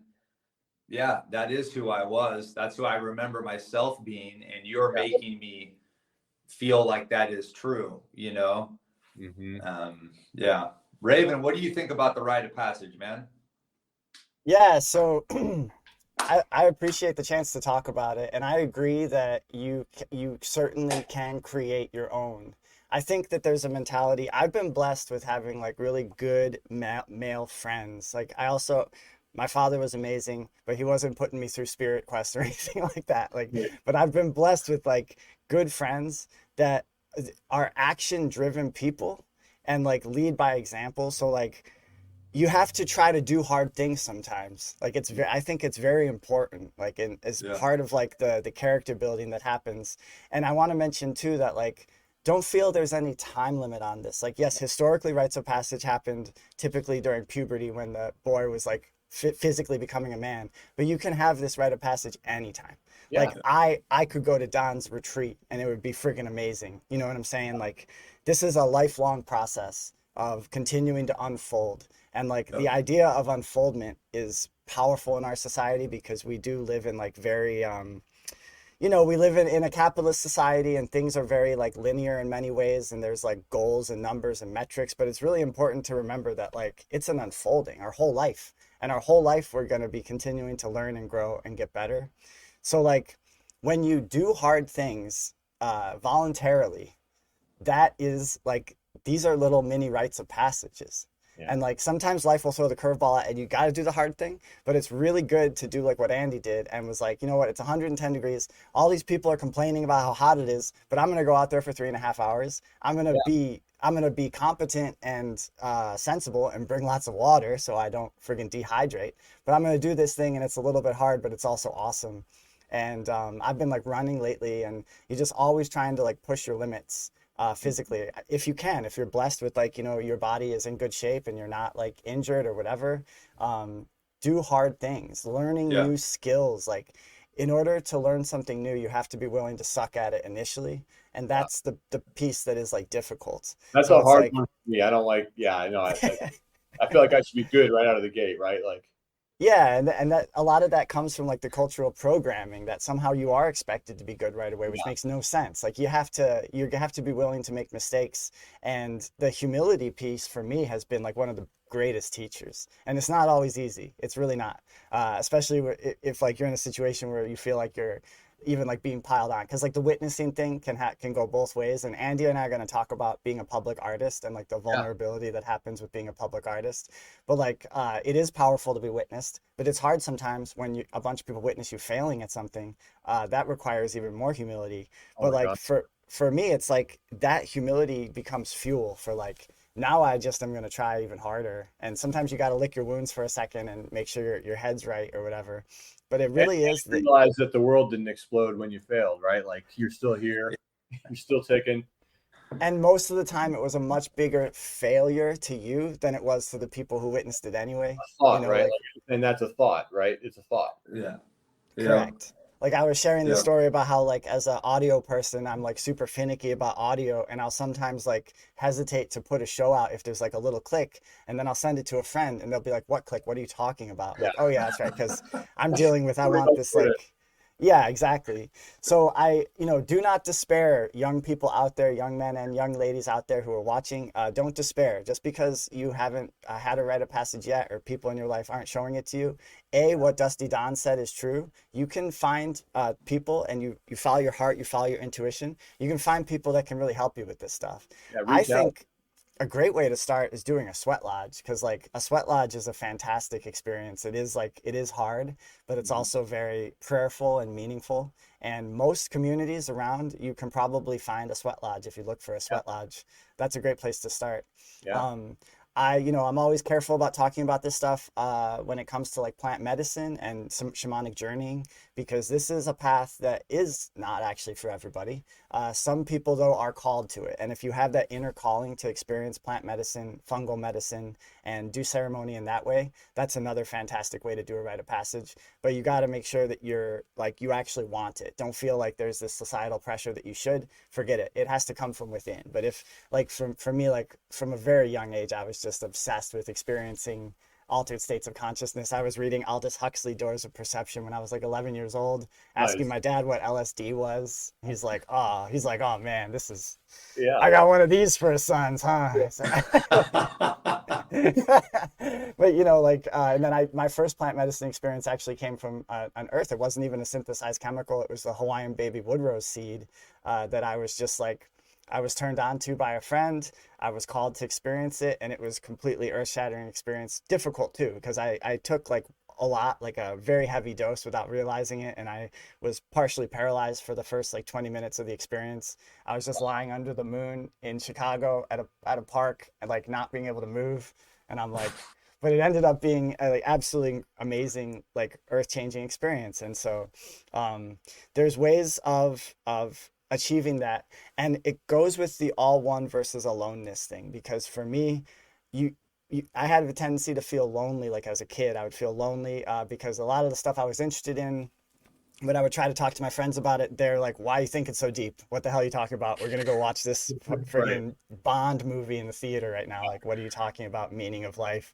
And it wasn't until I started exploring the spiritual realm that I found the real cure, the deep rooted cure for my loneliness. And that was with realizing that I'm engaging when I take the plant medicine. You are engaging with like multiple powerful lineages when you do that. The plant medicine or the fungus medicine itself has its own consciousness. So you're communing with that consciousness. And then you're also communing with the lineage of seekers and medicine people before you that have experienced with that medicine. And so, same is true, I would argue, for learning a craft, like a trade, becoming very like excellent and proficient at something. I don't know if you can relate to this, Andy, but like you probably have you found that you now meet talented artists from all walks of life, from all stripes, and you've kind of like emerged into this community. Dusty Down, for you, it might be like energy workers, people who have been on the medicine path. And so like we have the support is there, but you have to like make an effort to get it. And don't be afraid to do hard things. Yeah. Those are my thoughts. Yeah, man. I agree. Go ahead. No, you go, Dusty. Well, if I can ask a question of Andy, because this is, we're talking about bridging the masculine and the feminine.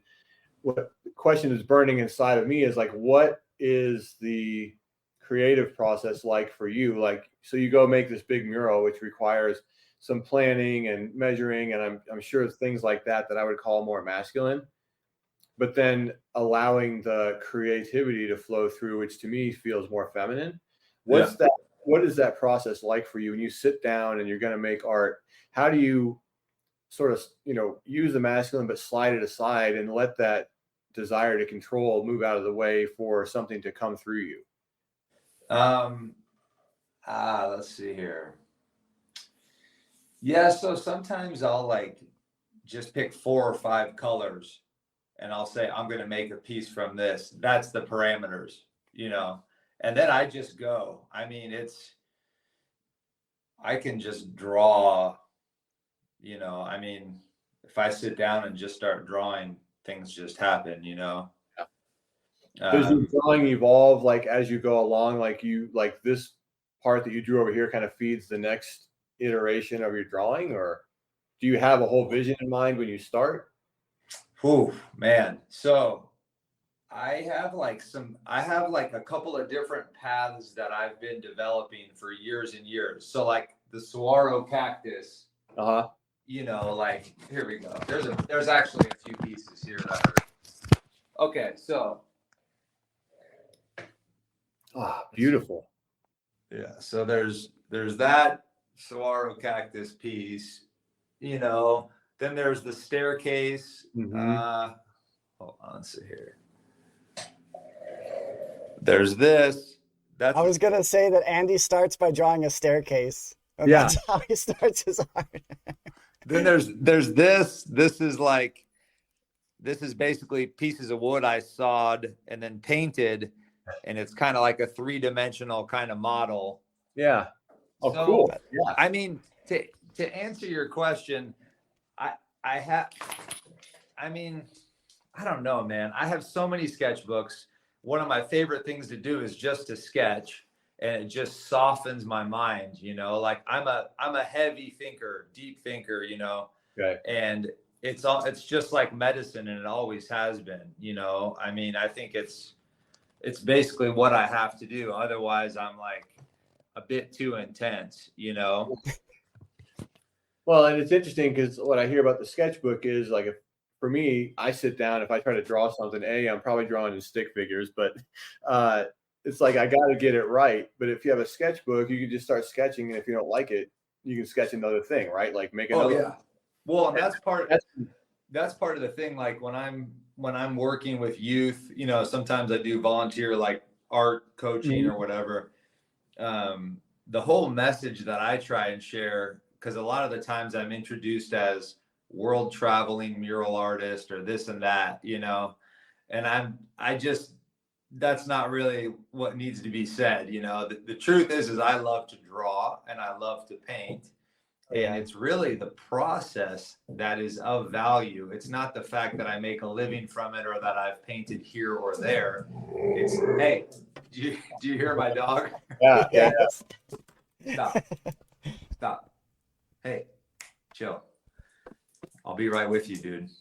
I try and pass down to the, anyone who's paying attention is like, sure, there may be all these accolades about what I've done through art, but the important thing is the process. And man, talk about really being involved in the process. If you can draw something, not be happy with it, and then start over again, you're doing a good job. There's a lot of the times I'm not happy with what I draw, but boy, am I happy that I drew. And like, not everything needs to be perfect. Stuff needs to be bad. Stuff needs to not work out. That's part of life, I try not to get too delicate about what I'm doing. If I find that I'm like in the studio and I'm thinking too hard about something or looking and staring at a painting, then I just start making moves so I don't get too delicate with it, It's like you got to keep the momentum going. Like once you tap into something, you can't let it get clogged up with philosophizing about what it is. Like that's like a good metaphor for life and the spiritual journey. I mean, it's an experiment in some cases, right? Some stuff's going to work, some stuff's not gonna. But then not beating ourselves up about it and realizing, like Yogananda would say, you reincarnate every day. You reincarnate with every breath. You can choose a different choice. You can try something different. Out a different something and try that and see how that works. When I'm working on a mural, and some of these murals are big, right? They're 100 feet wide, 20 feet tall, whatever. And there's obviously many different ways to handle mistakes, but the best one is just like the mistake is made, and it's like, instead of stepping back and going, you fucking idiot, look at you didn't fucking plan, all that stuff, you just go, okay, so now we're just gonna replace that with like the way it was before you made those moves, so we can continue making the art, and it's awesome when that happens, and it's like, I think time has shown me that that's the way I got to be, and so that's the way I am now. I made some big mistakes on this past one with all the vertical lines, and it's a lot of work when you're painting a mural with all vertical strokes.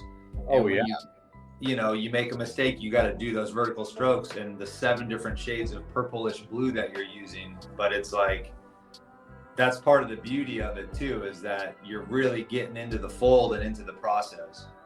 And so you got to like use some patience and grace. Sorry, I'm seeing these little kids in my front yard. What I'm hearing from you, Andy, is that the creative process has power, and that's something that I've found a lot in my journey with my art, where like, my first podcast, I've told this before, but they were on like a really crappy tablet, and I was just interviewing people in my life, like my family, friends, and we were just talking about whatever. I just knew that I had this sense, actually, like it was a vision of sorts that I was supposed to do a podcast, but I didn't know where to start. So I just started with action, and like, dude, that also resonated. And then the creative process started to take hold, and there's guidance that happens. And I'm someone who is like very comfortable with talking about the spirit world. So like for me, it becomes like a spiritual experience. Any type of creation, any type of art, it could also be a new project that you're working on. Like, there's this momentum, and like keeping the momentum going is so important, and that it's also been essential as I navigate, like, I have ups and downs, like I think a lot of people do, but I've had like struggles with depression and stuff, and I still do. It still happens. And the depression, it starts with the self-doubt and the self-critic, and then it snowballs from there. And it wants you to be apathetic, and it wants you to stop working. The depression feeds on inactivity and passivity. And so like it's hard to start moving when you're in that valley, but you gotta start putting one foot in front of the other. Like for me, it's like recording a segment or something. and it's like, it's okay if I don't end up using that segment, but I'm establishing the momentum again. I'm getting back on the saddle. We're moving forward, and then you're engaged in life again. Then things start happening. As soon as you start moving. Totally. Yeah. It's like totally. in military, you learn, like, if you get ambushed, you're walking somewhere and you get ambushed, you got to move forward. If you lay down, try to take cover, you're in deep doo-doo. Like, you're probably not coming out of that, but you got to move and then do your thing and then come out on the other side of it. Yeah, it's the same thing in the studio. If there's like a block, just start mixing paint, or start cleaning some old brushes, or start, nulling, your stuff. Or if you're on a mural, you can organize everything if you're feeling a little bit down or out, or walk around the block, or go say hi to somebody. Like, you got to keep it moving. Life is movement. Like, as soon as you're starting to get stale, the beasts will come in and they'll just pick at you like a bunch of crows picking at a carcass, man. Yeah. And it's a lot harder to get up when you got 3 crows on you, Looking at your eyes, yeah. Well, and if the thoughts are too overpowering, that's for me, like, when I'll go back to that thought exercise, like, okay, I know I got to move forward. I know I got to do this, but right now this feels really real. So let me go see if I can find that thought that we started at the beginning with, right? And 10 minutes of that, and all of a sudden you're like wide open again, and you're like, I don't actually see a thought. Okay, now let me move. Now I've neutralized that, and I'm in a place where I can move forward again. Yes. I can do devotion, or I can do meditation, or I can do something, because I neutralized, and I'm back on neutral ground again, and now I can choose a direction. Yeah. I'll also add too, like, sometimes like prayer and contemplation is really powerful as well. So I pray to the earth spirit, and I light candles to the earth mother, and I will burn sage and burn palo santo, and like that as well helps. It helps you to clear the way and then establish. It's like the follow through thing. Like, when you tell yourself, okay, I am going to dedicate myself to action, you got to actually like follow through and do it. Like after you burn the sage, and you got to do it. It's like, it is what we talked about, like that masculine aspect of applying your will. There is definitely an aspect of that, like and it's powerful. Just apply your will a little bit, and then before you know it, you're going to feel like you're engaged in life again, and things are happening. And the storm. You got to participate in life, because the alternatives are not very good. Right. Yes. Do you, Dusty Don, do you have like 15-20 more minutes? Yeah, I'm good. Okay, cool. I wanted just to speak a little bit about like handling criticism as a man, because that's something that doesn't come necessarily easy. So it's one thing to like acknowledge a mistake. That's one thing. It's another thing to receive criticism. And I have a litmus test in life. I know my true friends, because they will give me the hard feedback. Like your true friends will give you the hard feedback. And sometimes you need that. But like, what are some tactics of discerning between positive criticism and negative criticism, constructive criticism versus more petty criticism? And then how do you as a man like humble yourself and integrate it and move forward?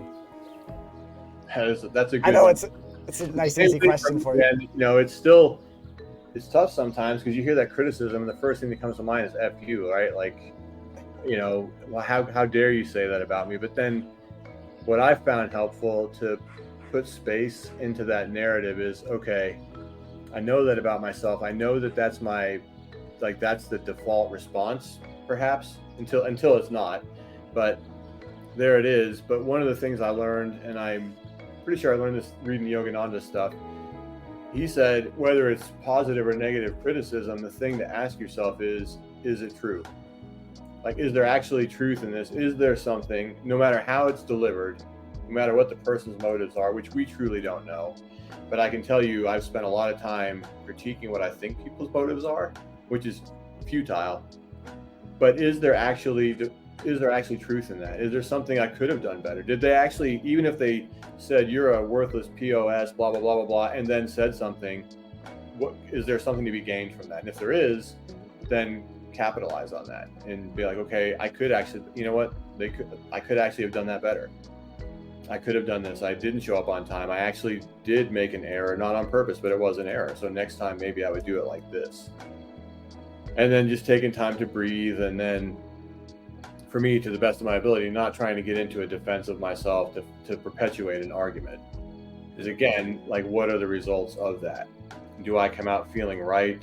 Did I have to hurt somebody to feel right? Did I have to shut them down? Like, there's tactics we employ to shut people down and stop the criticism and win the argument. And then just the meditative practices of deep meditative breathing while you're receiving that criticism. To me, that helps a lot because it keeps my nervous system from reacting in a fight or flight way. Yeah, and sometimes the best response to criticism is to succeed, is to move forward. Like, you don't necessarily have to get personal with anything. You just keep on leading by example and doing your thing, and applying yourself to it. Because like, there is such a thing as like haters or whatever, and it's like, you have to recognize too sometimes that people are in their own space and it almost has nothing to do with you at all. But what do you think about that, Andy? Yeah, I mean, what you just said is interesting. I'm not as like exposed as maybe both of you are online, people making comments and stuff, I'm sure. Like, they're just letting you know what they see from their perspective and where they're at. And a lot of the times they're just kind of like, it's like a little bit of pressure being left out of the pressure cooker, Right. And it just is kind of like pointed in someone's direction, but it's just I mean, the best feedback I get is from my partner Jocelyn, and she's so sweet, but she's so grounded. She'll get, she'll let me know, like you said, Don, about like default reactions, and she'll let me know like, hey, this is what's going on with you. And it's like, whew, you are totally right. Yeah. So I'm not going to attach myself to that. I'm not going to react. I'm just going to acknowledge it and be like, all right, let's keep moving forward. Yeah. With critiques with regards to art, that's really fun to do. We do that at the studio every once in a while. And that can, that's pretty vulnerable. You make some art and then you got 6 people in your studio and they're telling you what they see as the weak spots or the positive spots. And that's really humbling and beautiful, but you got to like be in your body and not in your mind. The mind loves that kind of food, to react and all that stuff. Yeah. That's kind of what I think about that. Yeah. So you kind of you take the advice. It sounds like to me, it sounds like it matters a lot where the advice is coming from for you. And when it's coming from someone that you trust and love and has been shown to like give good advice and have good insights, then you take it and move forward. And then when it's people in the studio too, it's like fellow artists in the community. So I would assume that it's usually pretty like really meant to like foster genuine improvement. Yeah. I mean, I have received, I'm realizing now, this is probably 7 years ago, I was painting a mural in Sedona. Actually, I love this story. I'm glad that Don is here for this story. This is great. I'm looking forward to hearing it. I was painting in Oak Creek Village, and the owner of the plaza had hired me to paint a mural.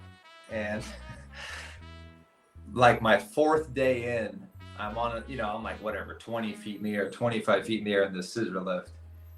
And I hear someone yelling at me, and I look down, and this woman has got her head out of her truck, and she said, "You heard me. That is the shittiest painting I have ever seen." Wow. And I looked down and I said, as I was starting to say, it's not as shitty as your attitude this morning, she's still yelling at me and runs over a curb. And I just thought, oh my Lord, this is so silly. I went and I hiked. The next day, I'm walking back to the scissor lift after getting some coffee, and this woman is like, "Who hired you to paint this mural?" And I said, "Well, the owner of the property hired me." And she said, "Well, why didn't they hire someone from Sedona?" And I said, there wasn't a call for artists. He knew my art and hired me to come up here and paint this. And she said, well, I just don't think it has anything to do with Sedona, because I was using primarily blues. And I said, oh yeah? She says, yeah, it just doesn't work. And I said, well, you know, I didn't want to insult the red rocks of Sedona. You know, they're there, they're beautiful. I'm not going to try and reproduce that. And I said, besides blue, this just came out of my mouth. I said, these blues are the color of the ceiling of the room that we all share together. And Nice. she was like, and I just was like, yeah, I guess that's what I'm doing. Wow. It's like, wow, okay. And you know, that was the Sedona. I've got so many stories, but That's I awesome. do receive a lot of critiques, and some of them are really, really reactive, and it's fun. It's great, actually. You know. I mean, that lady provided a great story for. Oh yeah, She's- that's the greatest response ever. The color I of- did. I mean, I kind of was like, where did that come from? All right. That's awesome. She's so upset she ran over a curb. Yeah, seriously. That's how. I mean, you want your art to impact people, so it's like, hey, you're making an impact. It got her heart beating a little bit Sure harder. did. Sorry about that. In that moment, did that shake you up in the moment? Like Oh, when you yeah, get dude. that blast of negativity? Yeah. For sure. You know, I was up there. I was sleeping in one of the retail stores of this plaza, and I was by myself. You know, I had been by myself for 3 or 4 days, and so someone getting that stern, you know, I would just paint all day, eat, and then go to bed. And so, but it's that's good. That's healthy. You know, I mean, it's kind of like what I share with the artists in the studio now is like, some of the best things that can happen to you are your artist proposals get denied. It's really good for those things to happen to you, because then you know what those things are like, you know, and you're comfortable with them. And, you know, these negatively orientated inputs about our art, they're good if you choose to use them in a productive way. You know, if you become a reaction to them, ooh, that's rough. That's a tough road to walk down, you know. But if you take that and make that part of your proactive approach, you're just getting stronger. What do you guys think about? I think we all agree that like anger is a very dangerous emotion, and it's like I like to use the a metaphor of like a spark, like how a spark can start a wildfire if you're not careful with it, and like when you have experiencing anger, that you're carrying a spark, and you can start a wildfire in any direction with that anger. But I wanted your feedback on this experience that I've had in my life, where sometimes a little bit of anger actually, like if you take it and grab it and use it as fuel, it can provide a tremendous amount of motivation. But that's a tricky thing, because you want to make sure you're not on a vengeance warpath. Yeah. That's not, but you can be like, all right, like I take that anger and I'm going to make it work for me. What are your thoughts on that? Go ahead, Andy. I mean, yeah, that's like, you know, when you started saying that, I picture myself in the studio and I can't find stuff, and I get so frustrated and then I go, hey dude, fix it. And so I start organizing everything, you know, or I'm on a mural scene and I've got, you know, 18 different buckets of paint.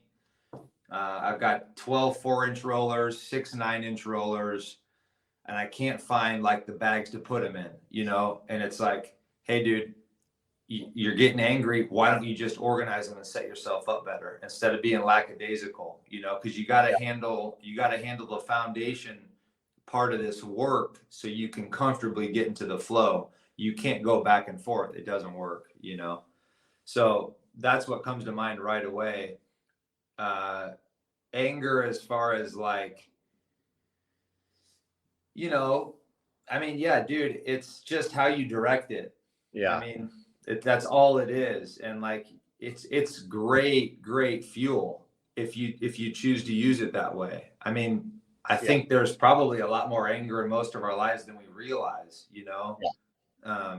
But when it passes a certain point, I think that's where we notice it. And you know, that's when it's a good time to like organize your shit, you know, and like maybe make some admissions to yourself, you know. As a younger person, I would just draw a lot, and that was like the healthiest outlet. You know, I had a lot of friends who were doing drugs and stuff like that, and that's how they would take care of their stuff. But I would just put it into artwork, and thankfully that's what, you know, I learned that early on. Yeah, I think we're taught that anger is bad, but anger, the emotion of anger isn't bad. It's like what Andy said, what you do with it. And do you hurt somebody with it, or do you use it for something productive? Because I think anger can cut away a lot of excuses too. Like if you're angry about something, you have that energy and you're like, I'm going to do something about this. You know, you might say, well, it's cold outside, I'm not going to do this. But if you're angry, you don't care. Like you don't even feel the cold, right? You don't feel this other resistance. Like you're on a mission to do this, to make this change. And it is a powerful impetus to move forward if we channel it in the right way to the right end. Yeah, absolutely. You can get us off our butts, you know? Yeah, man. Yeah. And then like, how do we make sure that we are using it properly? Like, do you have any like hacks for that? Because sometimes if you don't have someone around, you're like, am I just being motivated by like reckless anger right now? I guess if you use the litmus test of like, you're not hurting anyone else? Okay, good. Are you hurting yourself? Kinda, because that high like blood pressure is not great for you. But then are you doing something productive? Like, are you taking the garbage out? Are you organizing so that's like a good self-check you can do. Like your anger destructive, is the outlet destructive or creative? There you go. You know, you can go work out and dissipate that energy. You can make something and dissipate that energy. You can write and get a bunch of stuff out and dissipate that energy. Or you can destroy with it and seek vengeance and hateful thoughts and all that kind of stuff. And to me, then that's when, you know, we're not. And also it's a chance to ask, like, is this anger justified, or is this because of my thinking about something, right? Like, should I be this angry about this? Like, yeah, that's a good point. Yeah. You know, really quick, Don, while you still have a little bit of time, I wanted to touch on this topic of, so we were talking about the very real differences between anatomical men and anatomical women, in terms of like, we were talking kind of more on the philosophical realm, but there's like physical stuff that's going on. We got hormones that are coursing through our bodies, and young men have this very powerful hormone called testosterone. And testosterone, I feel, does not get talked about enough because it's part of like honoring manhood. You have to honor this powerful ass hormone that can make you seem almost crazy sometimes. The testosterone is overpowering. Things like attraction to the opposite sex. That's like a testosterone thing that it can be very hard to control sometimes. But it's like the first step is really like honoring it, because it is like, it does create a lot of action, and it's a very like will centric hormone that's like here to help us like get shit done. But I'd love you both to chime in on this. How have you, like, as men who have been around the sun a few more times, how have you learned to manage your testosterone in a way that's positive and powerful? And how do you keep it in check when, you know, it's potentially leading you down a dark road? And, you know, I'm speaking for myself of like temptation and stuff like that. Like, I think that's, as a young man, especially if you're in a relationship, how do you deal with that temptation that the testosterone creates and stuff like that? That is a good question. You know, for me, I think it's the same thing, that testosterone, that's the sexual impulse is a creative force. And having been a young man, I mean, there were times when it was pretty tough. Like, you're raring to go, you know, your testosterone is raging, your hormones are raging, all of that. I mean, when I was young, you know, it was willpower for me. And I was raised in a religion where you weren't supposed to have sex before you're married and all that. And I mean, I made it almost to the end. Like, I was able to do that, but that's a lot of willpower. Later in life, for me, like, if I notice myself looking at somebody else or whatever, again, this sort of coincided with how my spiritual journey was unfolding. I would have the thought, like, am I looking at this person as an object to fulfill some desire? Like, or am I seeing them as another divine being?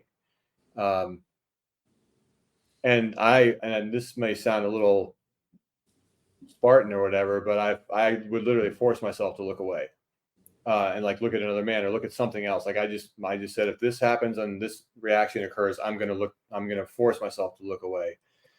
And then, like, again, think about this other person, like seeing them as a person, seeing them as a divine being, knowing that just like we talked about, we have destructive force within us, we have this force within us too. And it's a matter of how do we channel that. And in time, that really worked for me. Like I was able to sort of channel that and have sort of like a desire for one person. And I don't feel like I struggle with that as much anymore, but that's sort of the way that I did it, was again, seeing each person as divine, and realizing like, what am I seeking?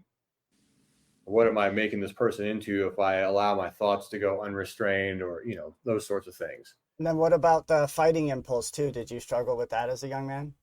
I did. And again, I didn't, because like for me, I knew I wanted to go to West Point. I knew if I fought in school that I'd probably wreck my chances. And there were times when I really, really wanted to fight, to the point where my back would like spasm and lock up. I was so angry, but somehow I was able, not to do that.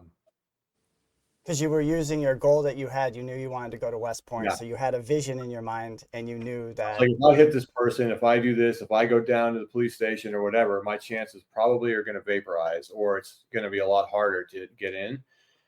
So I guess generically, I had a very strong goal in mind of the way I wanted to be, or some outcome I wanted to achieve. And I knew if I gave into this, as good as it would feel in the moment, the long-term consequences, I would regret. Yeah, I think having more awareness of the long road rather than the short one can save younger minds from so much. If you have a goal of going to West Point, or a goal of, let's say even just acquiring some hot rod muscle car, or becoming an artist, if you have something like that in your dimension, that can keep you from doing a lot of short-term drugs, so to speak, fighting, sex, etc. I think there's probably a lack of that floating across the minds of most people, because I think there's not enough like generative energy or like original thought happening. It's just all coming in. So there's so many distractions where it's probably hard for young people to be like, well, what, if their father or mother isn't kind of creating that curiosity, or the idea that they kind of have some domain over their own future, so they can start being like, well, what do I see myself wanting to be like in 5 years? Do I want to go to West Point? Do I want to start making art? Do I want to do a podcast? Whatever. If you don't have that stuff, the fight is easy, the sex is easy, all that stuff. To your point, Don, I practice the same thing as far as like, when you notice you're objectifying somebody, it's like, that's seriously low hanging fruit. Yeah. Am I really that bored right now? It's like, that's a person with a history and a future. We're all unfolding in the moment, and I'm just going to stop time so I can drool. Like, I don't think so. That's, now that's easy to say being 45 years old. I mean, in my 20s, it was total madness, and yes, lots of drinking and etc. Yeah, and those are experiences we get to learn from going forward and be like, okay, so that happened. Now I don't do it like that anymore. And back to what it means to be a man, like some men were taught that you do objectify women, you conquer as many as you can, fighting. If somebody disrespects you, it's your duty to hurt them, right? Kill them or beat them up, right? You disrespected me, you got to go down. But I would ask, what's the harder choice to make? What takes more willpower? What takes more restraint? What takes more of your life force? Is it to give in to that instant gratification and pound somebody? Or is it harder not to do that? Yeah. Right? What requires greater restraint? The beautiful equation is being able to chomp the dude up, but choosing not to, right? Yes. because you don't want to not be able to defend yourself, but you don't want to just jump at every chance to prove that you can, right? Yeah, Navy SEALs don't run around saying I'm a Navy SEAL. They have this very, and you can sort of spot them if you've seen enough of them. They have this very quiet, calm presence. Mm-hmm. But Lord, like I would not want to be on the fighting side of that. Like, Yeah. you know, but they don't have to say it. They don't say it, and their first choice, like you said, is to de-escalate. Yeah.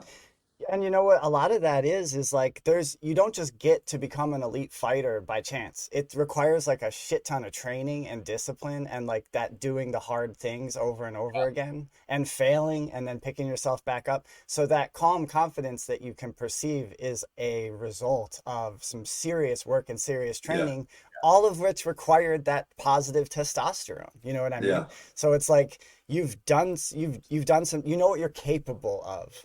So therefore, you don't have to prove anything to anybody. Yeah. But that does require like you got to learn some shit, you know. And like I tell folks in today's world, like not everyone has money to sign up for like a jujitsu class. If you do have money and the time, that's awesome, and support your local business and do that.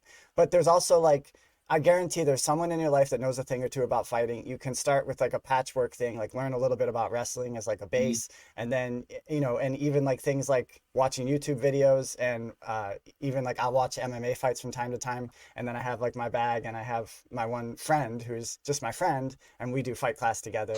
And like, so there's ways of developing these skills that don't necessarily require a lot of money or even that much time, but you do have to like be dedicated to it. And this is where you can take that testosterone that's raging through your body and you can learn to do something positive and productive with it. Physical activity is great for that, you know, because you dissipate it that way. And then it's not pent up inside just waiting to, no pun intended, but explode, right? Like, you could do something else with it. Yeah, and the whole idea of like libidinous energy, like you don't have just because you feel like the desire to like, because we are ultimately from a biological evolutionary standpoint, we're built to reproduce the species. So you feel this need to like, but you don't have to do that. You can take that energy and then apply it to other productive things that require that willpower and that energy.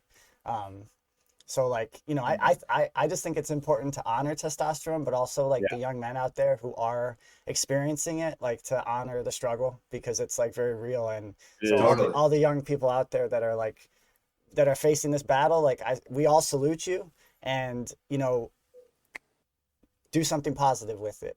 Yeah, dude. Initiation, you know, that's to be able to do that's its own initiation. Like you had this force you could have done whatever with, and you did this, right? Like, it's like if you can turn your, you know, all the like, you know, anger, testosterone driven stuff, if you can massage that into something productive, whether it's through martial arts, playing music, playing sports, that's what you should do. The alternatives are not good and they usually end on a shorter path, you know? So it's like studying Taekwondo or Qigong or Jiu-Jitsu, learning how to play the guitar, learning how to mountain bike, rock climb, sparring with your friends. Don't do the stuff that can like end your life, you know, the stuff that's not productive to like a generally content adult, you know? Try and put your like long view glasses on and try and see yourself as a 40 or a 50 or a 60-year-old that's happy and that's living a really rich life instead of a stunted one, you know? Because the decisions that you can make when you're reacting to testosterone, anger, etc., those can like stop your life, you know? Yeah, they can be literally life altering, alter the trajectory of your life. Yeah. And I like to remind folks too, coming up, like, because when I was in my 20s, I was real self-destructive. I did way too much drinking, drugs, chasing ladies, what I realized over time was that I felt like this void within me. So like, it's, you know, these are like the things that like, as a man, like it takes like, it's not always easy to like acknowledge like, hey, I have this void. I'm actually seeking affirmation from other women, you know, because of some psychological shit. It's like, and there's so many people who like study this stuff who can help you talk about this, even just on like a friendly basis. Like you don't have to pay a bunch of money again to like talk to someone who knows a little bit about this. Like young boys have mother issues, to put it very, very bluntly and shortly. Young boys tend to have mother issues, young ladies tend to have father issues, and that creates like behavior patterns. So like if you're always seeking affirmation from other women that you want to feel like a man or you want to feel attractive, take a step back and be like, where is this actually coming from? Yeah. And it took me a long time, unfortunately, and like I hurt feelings and had my own feelings hurt and went through all this drama and trauma. And it's like, you don't have to do that.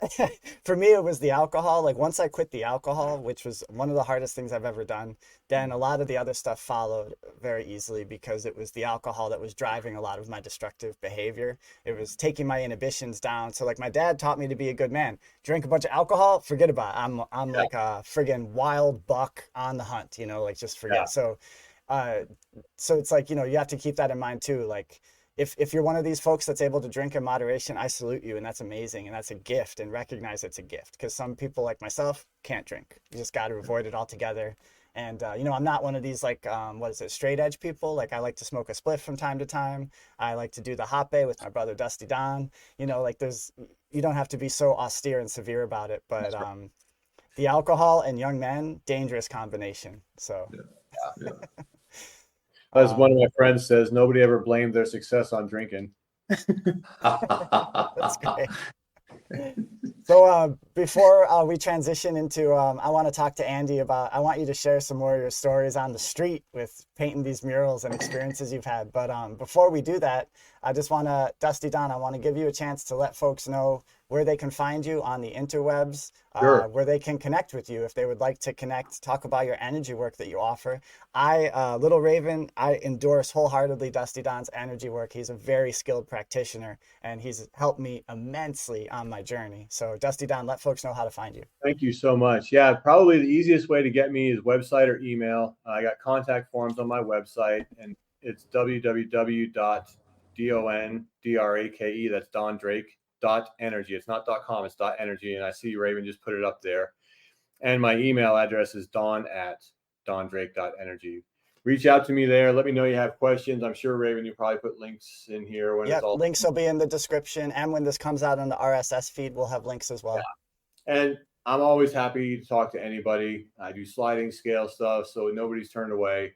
If you just want to have a conversation, if you just want a question about something, I'm happy to have that conversation. I could spend all day, every day talking about this kind of stuff. It's my passion. So reach out to me, and I always appreciate the chance to be on your show, Brother Raven.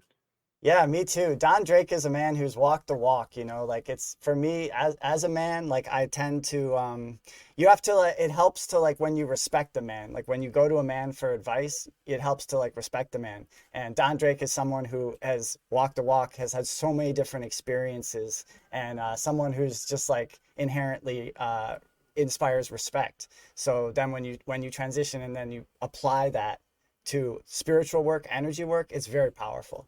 So and I then do bringing recommend that back into the, it's not just spirituality, but like, how do I actually integrate that in my life? Right. Super easy to sit in a cave and meditate. And honestly, I would love to do that, but there's life, right? So how do we take that and bring it here and change the world for the better and be that better man to make the world a better place? Absolutely. I love you, Don. Thank you so much for joining today. And you're welcome to hang out for as long as you'd like if you want. Yeah, I'm going to go check in. I hear my wife just got home. So speaking of checking in and making sure, being a good man and all that stuff, I'm going to go see how her day was. But I'll leave this on in the background if you're cool with that. Yep, absolutely, brother. Awesome. All right. Much love, you guys. Andy, beautiful meeting you. Nice to meet you, Don. Yeah.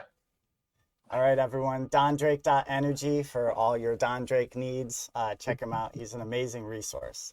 And so Andy Brown, I want to talk story more now I want to talk about what it's like to be a public artist. So this conversation was germinated a while ago over just shared experiences. You came into the coffee shop and we're just talking story. And this is something we can both really relate to sometimes. So like, again, I think we're both on the same page with this, that like art for people who, I believe for everybody, I believe art is like a universal experience for humans, but like for people who really are like creators and organizing their life around their creations, it gives purpose and meaning and fulfillment to one's life. So it becomes like this very central pillar of life and experience. Then through that, you put your art out into the world. And that's where things get exciting and beautiful, but also can be like kind of hectic and complicated, especially psychologically, when you put your art out for other people to view and judge. Because humans, we're naturally judgmental people, we're discerning, we have opinions. Every human's got an opinion about stuff. Art Yeah. is inherently subjective. So like when I put an episode out, I know that it's not going to resonate with some, but I know it's going to resonate with a bunch. And then Yeah. you build your community, you know.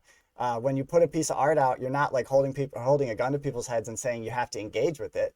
People Yeah. then get to choose to engage with it, but you put yourself in. Speaking of that, the vulnerability piece of being a man, you experience that vulnerability when you put something that means so much to you. You pour your heart out and soul into your art, then you put it out for others to judge. I wanted you to talk on your experience of navigating being a public artist and managing that vulnerability that arises. Yeah. Well, it's pretty crazy, you know, like drawing was always very personal to me in my teenage years. Like I mentioned earlier when we were talking with Don, it's just a way I let go of a lot of frustration and just kind of channeled a lot of like probably otherwise negative energy into drawing, you know, and then it became graffiti for a little while there. And then it became making t-shirts, and then it became art, painting, drawing, etc. So yeah, it's not always easy, but what's the alternative?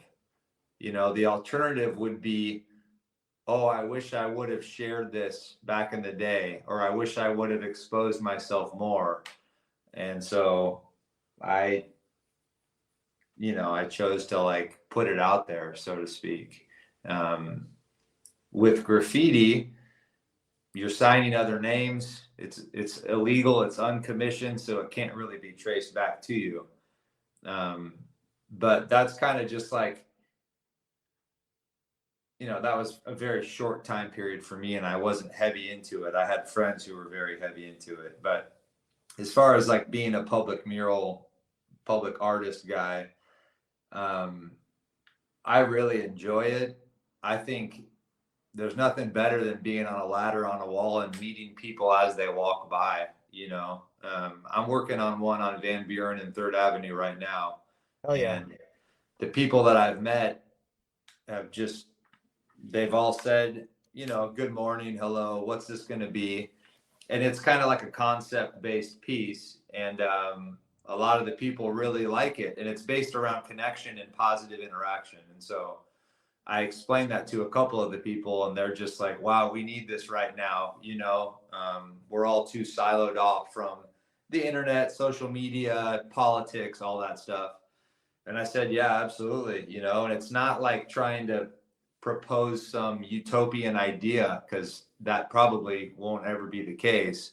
But it's just to interact and to acknowledge people as you see them, even just making eye contact and saying hello, etc. So I like being out there. I mean, I really like making murals because it's for everybody.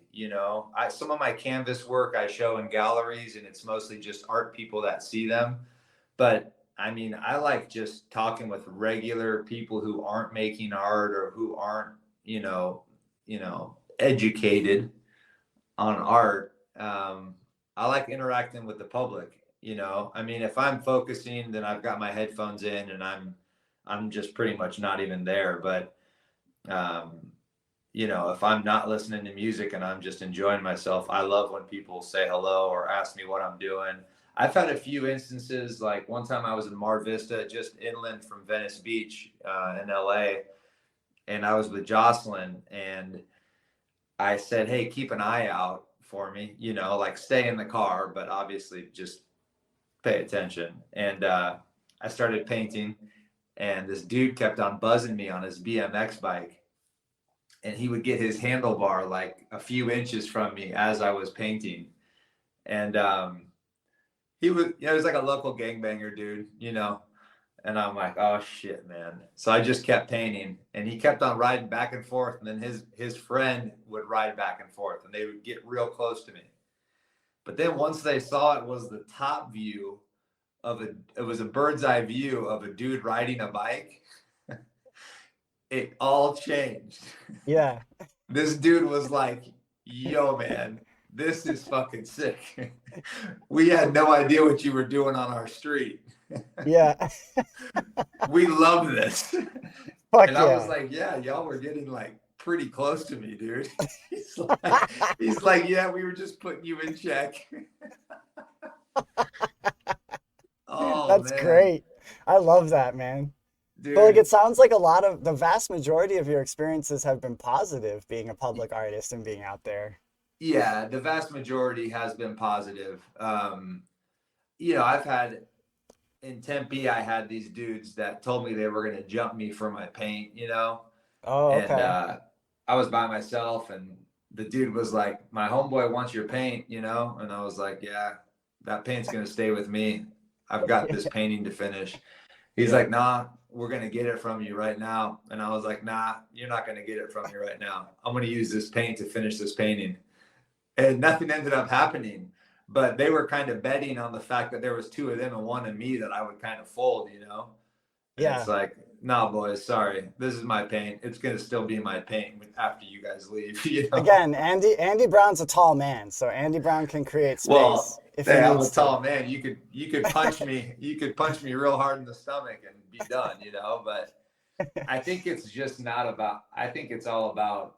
Well, again, what you did is you shifted the focus. Like they were coming at you from like we're gonna assert our dominance here, and you were like, this isn't actually about dominance. This is about art, and I'm gonna use my paint to finish the art. So you shifted the Totally. focus, and Totally. it's inspiring to hear that in both instances. And I don't know if Yeah. you're gonna share more stories, but so far it's worked. Yeah. That it's very powerful, and I've had experiences too where there was a time when this happened like 2 years ago. I was riding home from work. It was before I had my motor vehicle, and I was riding home, and I heard a woman just like screaming for help. Like it was along the canals up in Midtown, Okay. and I heard this woman screaming for help. I'm like, fuck. So there was a bridge to get to. It was on the other side of the canal. I heard the screaming, so I just like rode my bike to the other side. And I made sure that like I did take certain practical measures. Like I do have brass knuckles. I didn't put them on, but I put them in my pocket, and then I have my Kubotans, so I'm not like going in blind or whatever. Yeah. But I was just like, I'm blessed with this thing where like I have anxiety for no reason, but when shit hits the fan, typically I become calm. So Yeah. so Yeah. I was just like, I went in with a de-escalatory mindset. Like I'm not trying to fuck anybody up. I don't want to go to jail either. Like I'm just, Yeah. in that instance, I have no choice. It is instinctual. I got to go see what's up. And I Yeah. just announced myself. I just said, hey, my name's Raven. What's going on? And how can I help? And the other dude was there, and he was being threatening. And what ended up entering into a conversation with him, because I didn't come in guns blazing, the Kubotan does hang around my neck, so it's nice sometimes. What I've found is a lot of times like just a little bit of show of force goes a long way. You don't actually have to get forceful, but a little bit of show of force. And I just like talked to him. I'm like, yo, what's going on, man? Like, this woman's distressed, and you're like causing this distress. Like, what's going on? And we ended up talking. I walked with him away. I was like, let's take a walk to, get some space for this lady. And we ended up walking for about like half a mile, and he just told me about what was going on. He had just gotten out of jail, and he was feeling like hopeless and upset and angry. He started talking about institutional, like the carceral state and his experience with it, and how it's like fucked him over and over. And he was getting ready to like he did something to scare this woman. I don't know what he was getting ready to do, but it just walking away and talking to him, his vibe completely shifted, and we started making eye contact, and it actually became like a meaningful conversation that I remember to this day. That's just fantastic. Like reaching across the gulf of that anger and connecting with someone at the root of it. These things are possible. These things are possible, right? When you go in with a de-escalatory mindset and you're not trying to fuck someone up, it creates space for like actual connections. And like, I hope that, I hope he's doing well. You know what I'm saying? But what I did is what I empathized with him. I was like, yeah, it does fucking suck, the carceral state. And like the fact that you've been behind bars like for so long. He claims it was a nonviolent thing, and I believe him, because like a lot of nonviolent offenders have spent so much time behind bars. And Just a little bit of Also, empathy. Yeah. probably just asking, how can I help? Yeah. Yeah. I mean, that's like powerful, dude. I think most people want to ignore that situation. I don't know. I don't know most people.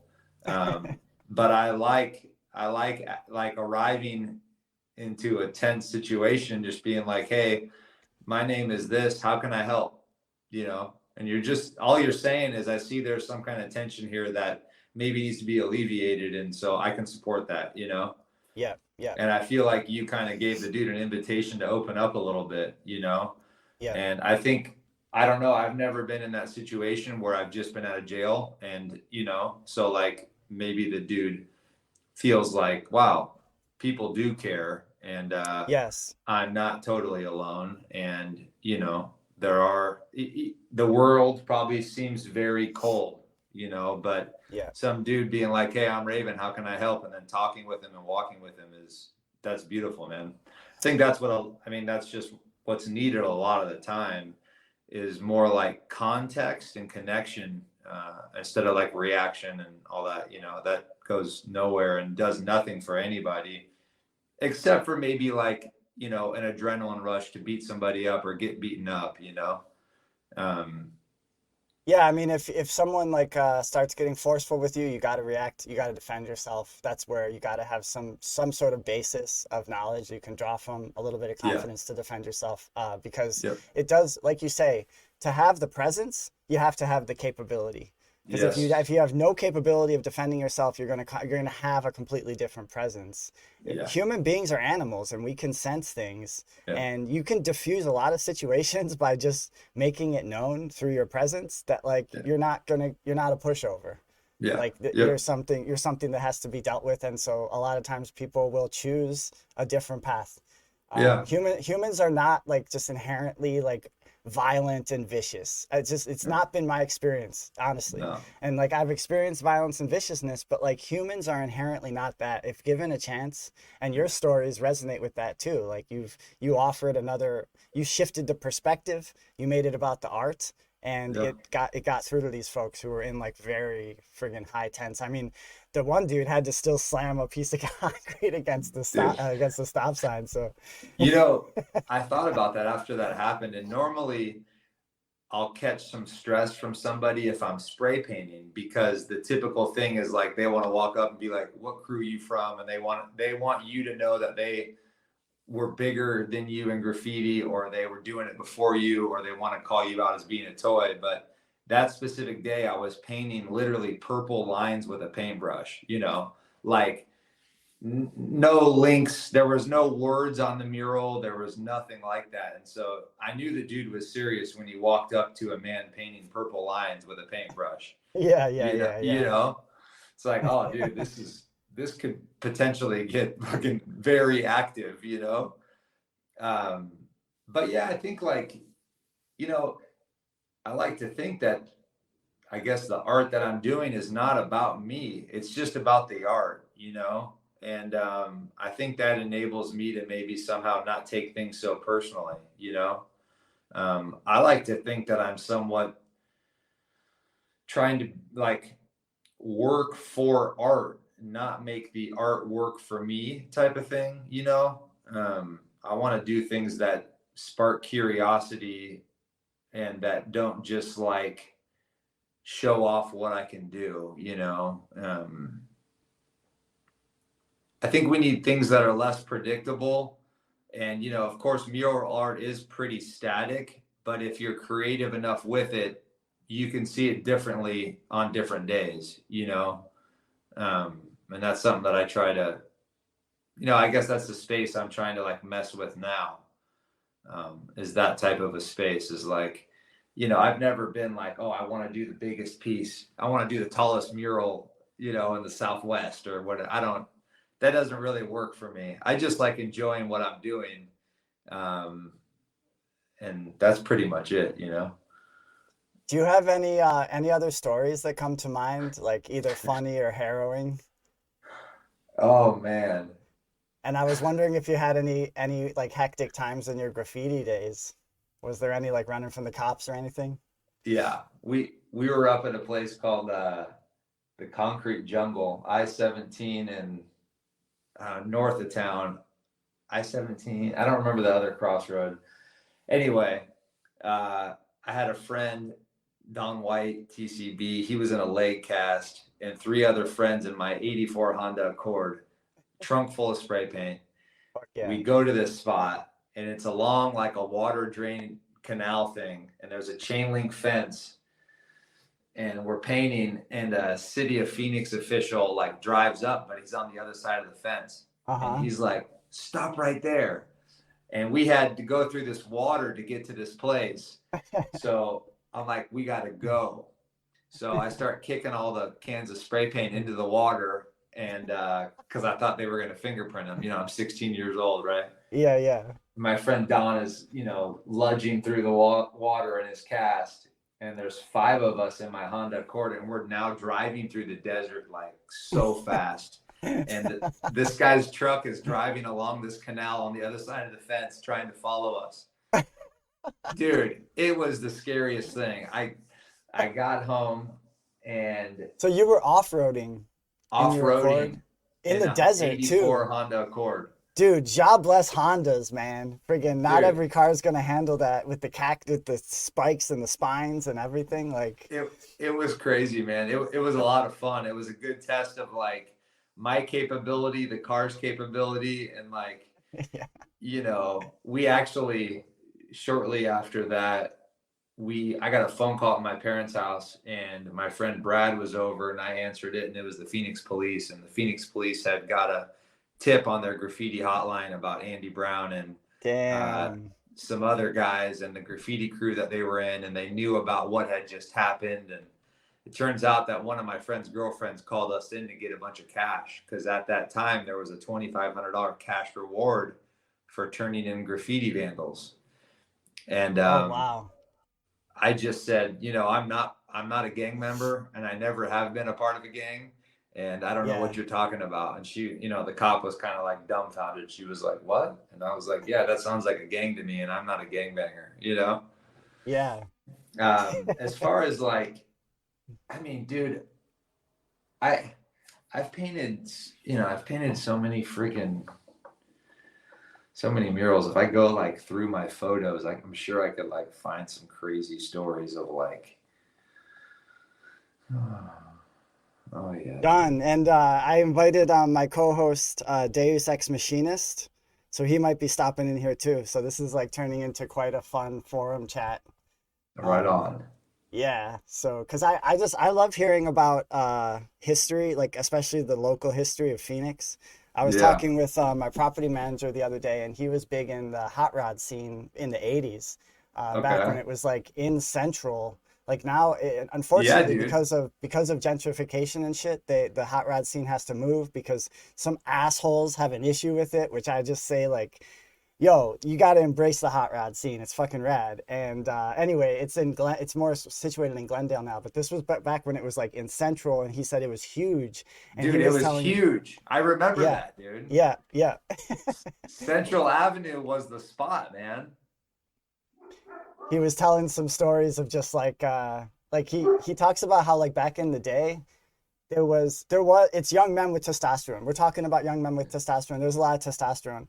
And he said that like, you know, fights would happen. And he told me some funny stories of like when him and his friends would like be on their skateboards, and they would like attach themselves to like the rear of another car, and like some scraps went down. But he was like, you know, back in the day, like people would the scrapping was like kind of part of it. And it was like, you just scrapped and then you moved on. It didn't like escalate into like, there wasn't, you know, a worry about like shootings and stuff. And he said like when he'd get in these scraps with he's like, yeah, I have like, my one friend, he's like a huge Mexican dude. And then my other friend is like a huge black dude. They get in these scraps, and the cops would just turn around and go the other way. Like they'd see it happening, and they just turn around and leave. They're like, we're not fucking with this, man.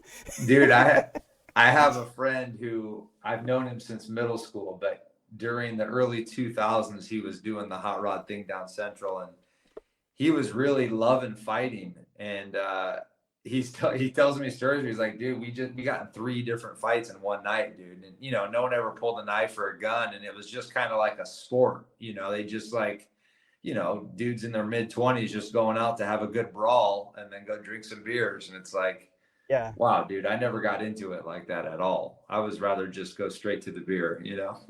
Well, I would go straight to the sound systems because I fucking love a good subwoofer, and Okay. I will nerd out about that shit forever. There Uh, you go. I love it. Yeah. He was saying like how he's like, yeah, back in the day, like if you had like 20 grand, you could actually like juice your like friggin' pimp your ride. But like nowadays, like the things that people have is like requires like so much money to like get the friggin', I don't even know the terminology, but like the shit where it can like bounce up and stuff. He's like, you know, back in the day it would bounce up like 4 or 5 feet. The Now you're having hydraulics.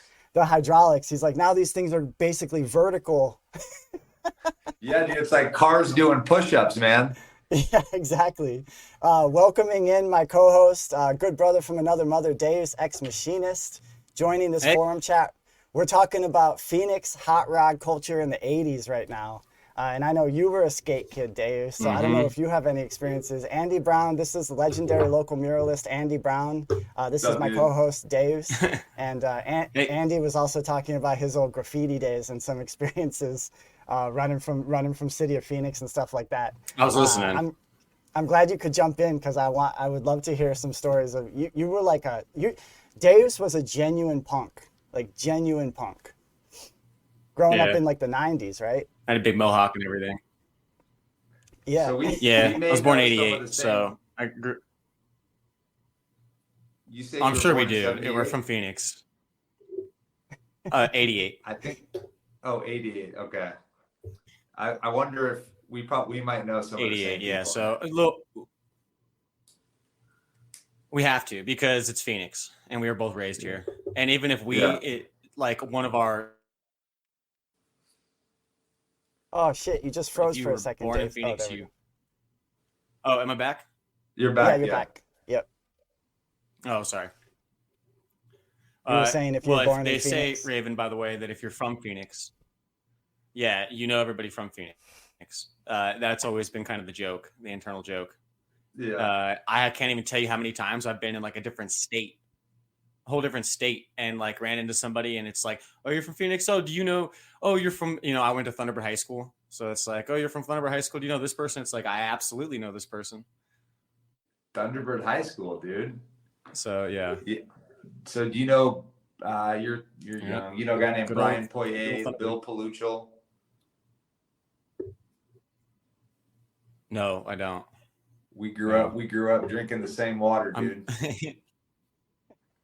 I'm from that part of town as well. That's cool, man. Yeah, north side, dude. Yeah. The old north side. Now that's now a very like Joe Max. Oh, Jesus, I know. New River's about to become a whole part of. It's about to just be part of Phoenix.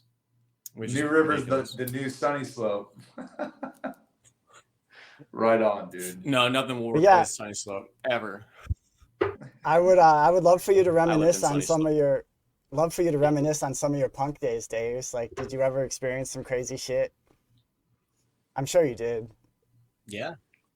I've experienced a lot of crazy shit. I mean, honestly, to be fair, me and my friends were kind of the crazy shit that other people were experiencing a lot of the times. But I have had lots of like immediately comes to mind as I remember watching a meth head, a tweaker, throw a piece of rebar through some dude's front window at 3 a.m. And I'm pretty sure he got smoked. I'm not sure, but that was the wrong house to be throwing rebar into. That's for sure. Yeah, man. But I don't know.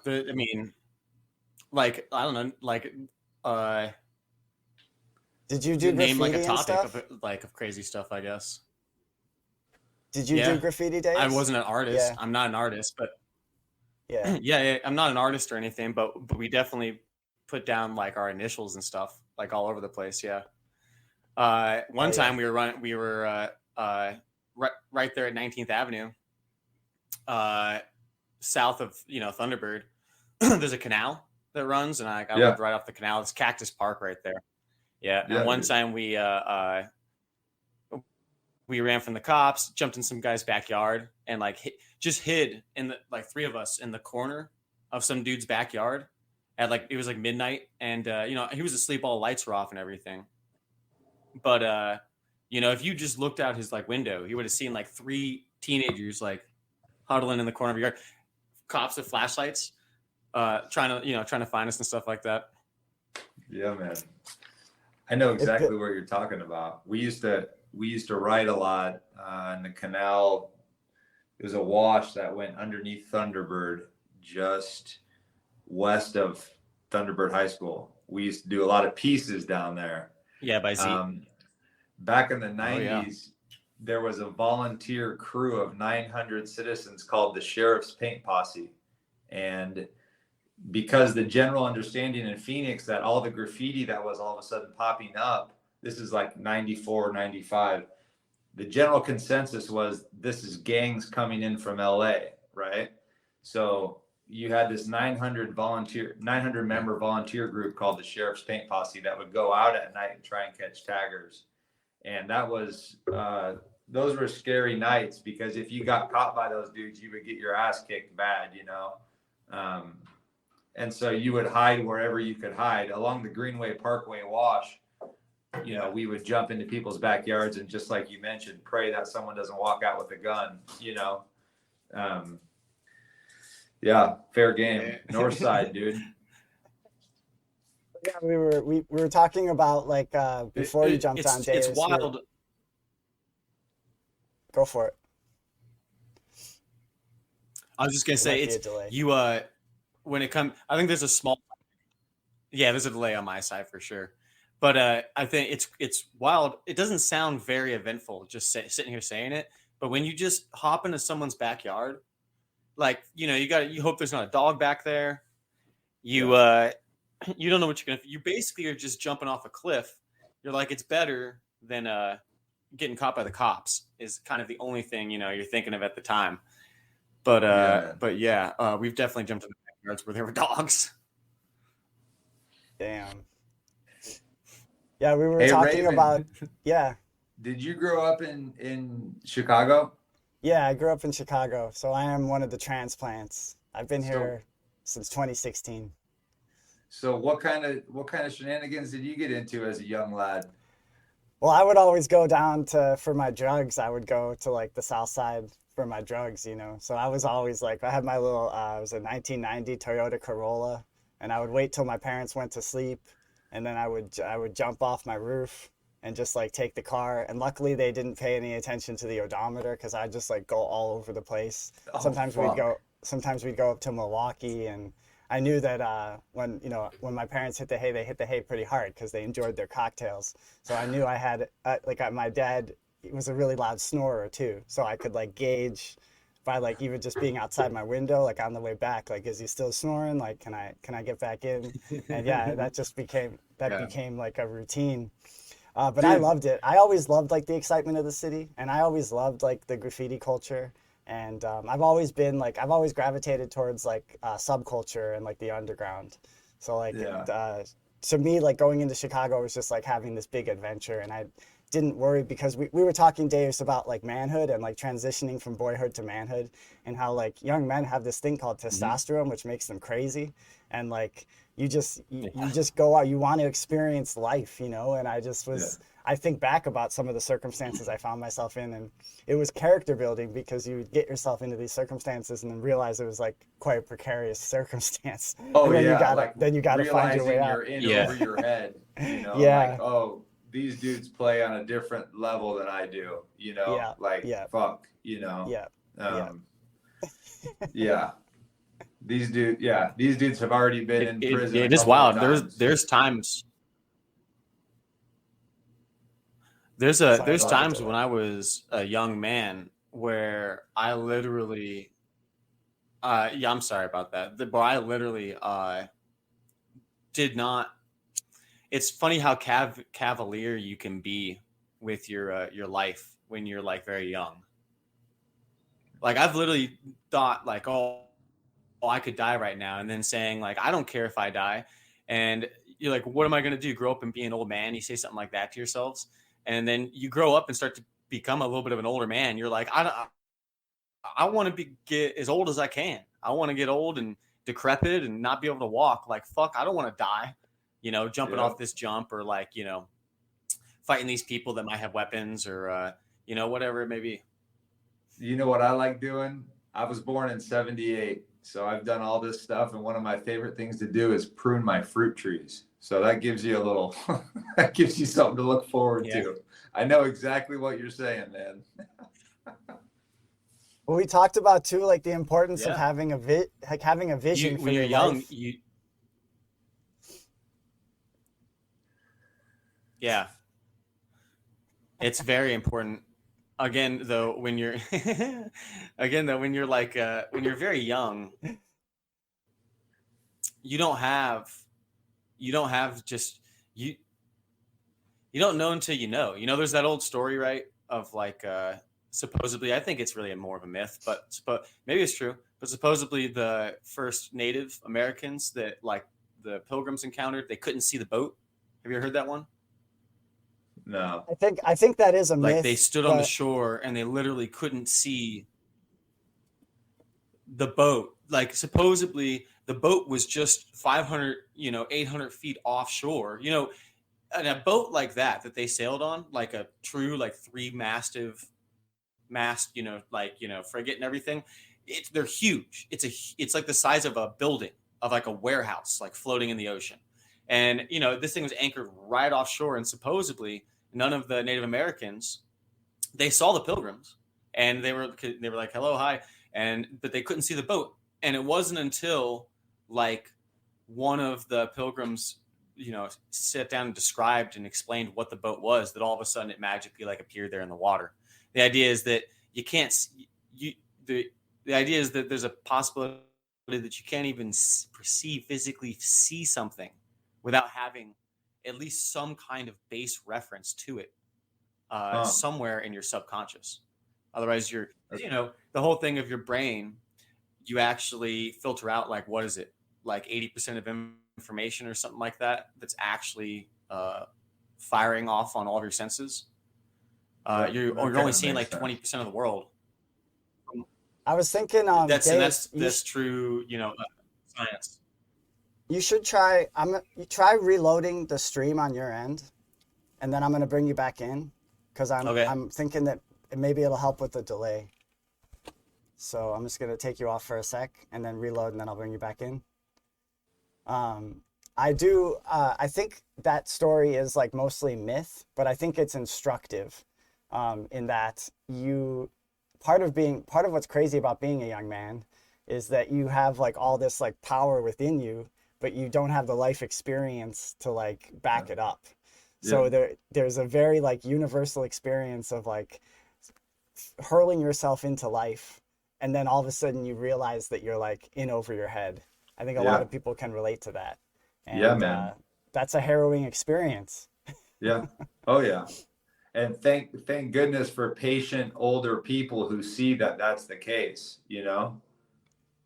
Right? Yeah, that's where our elders really they become so important. Yeah, man. Absolutely. Am I still delayed?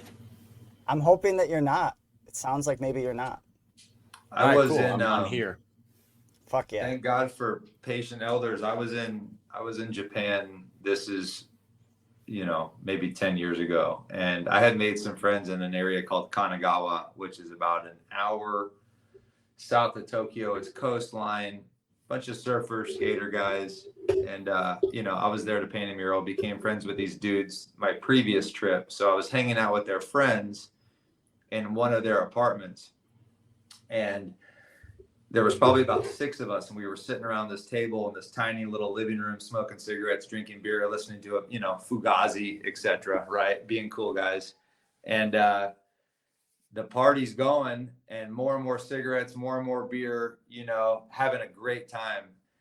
But there was like a definite rhythm to the party, and these 2 dudes who were a little bit younger were breaking the rhythm and bringing attention to themselves and making And I noticed it.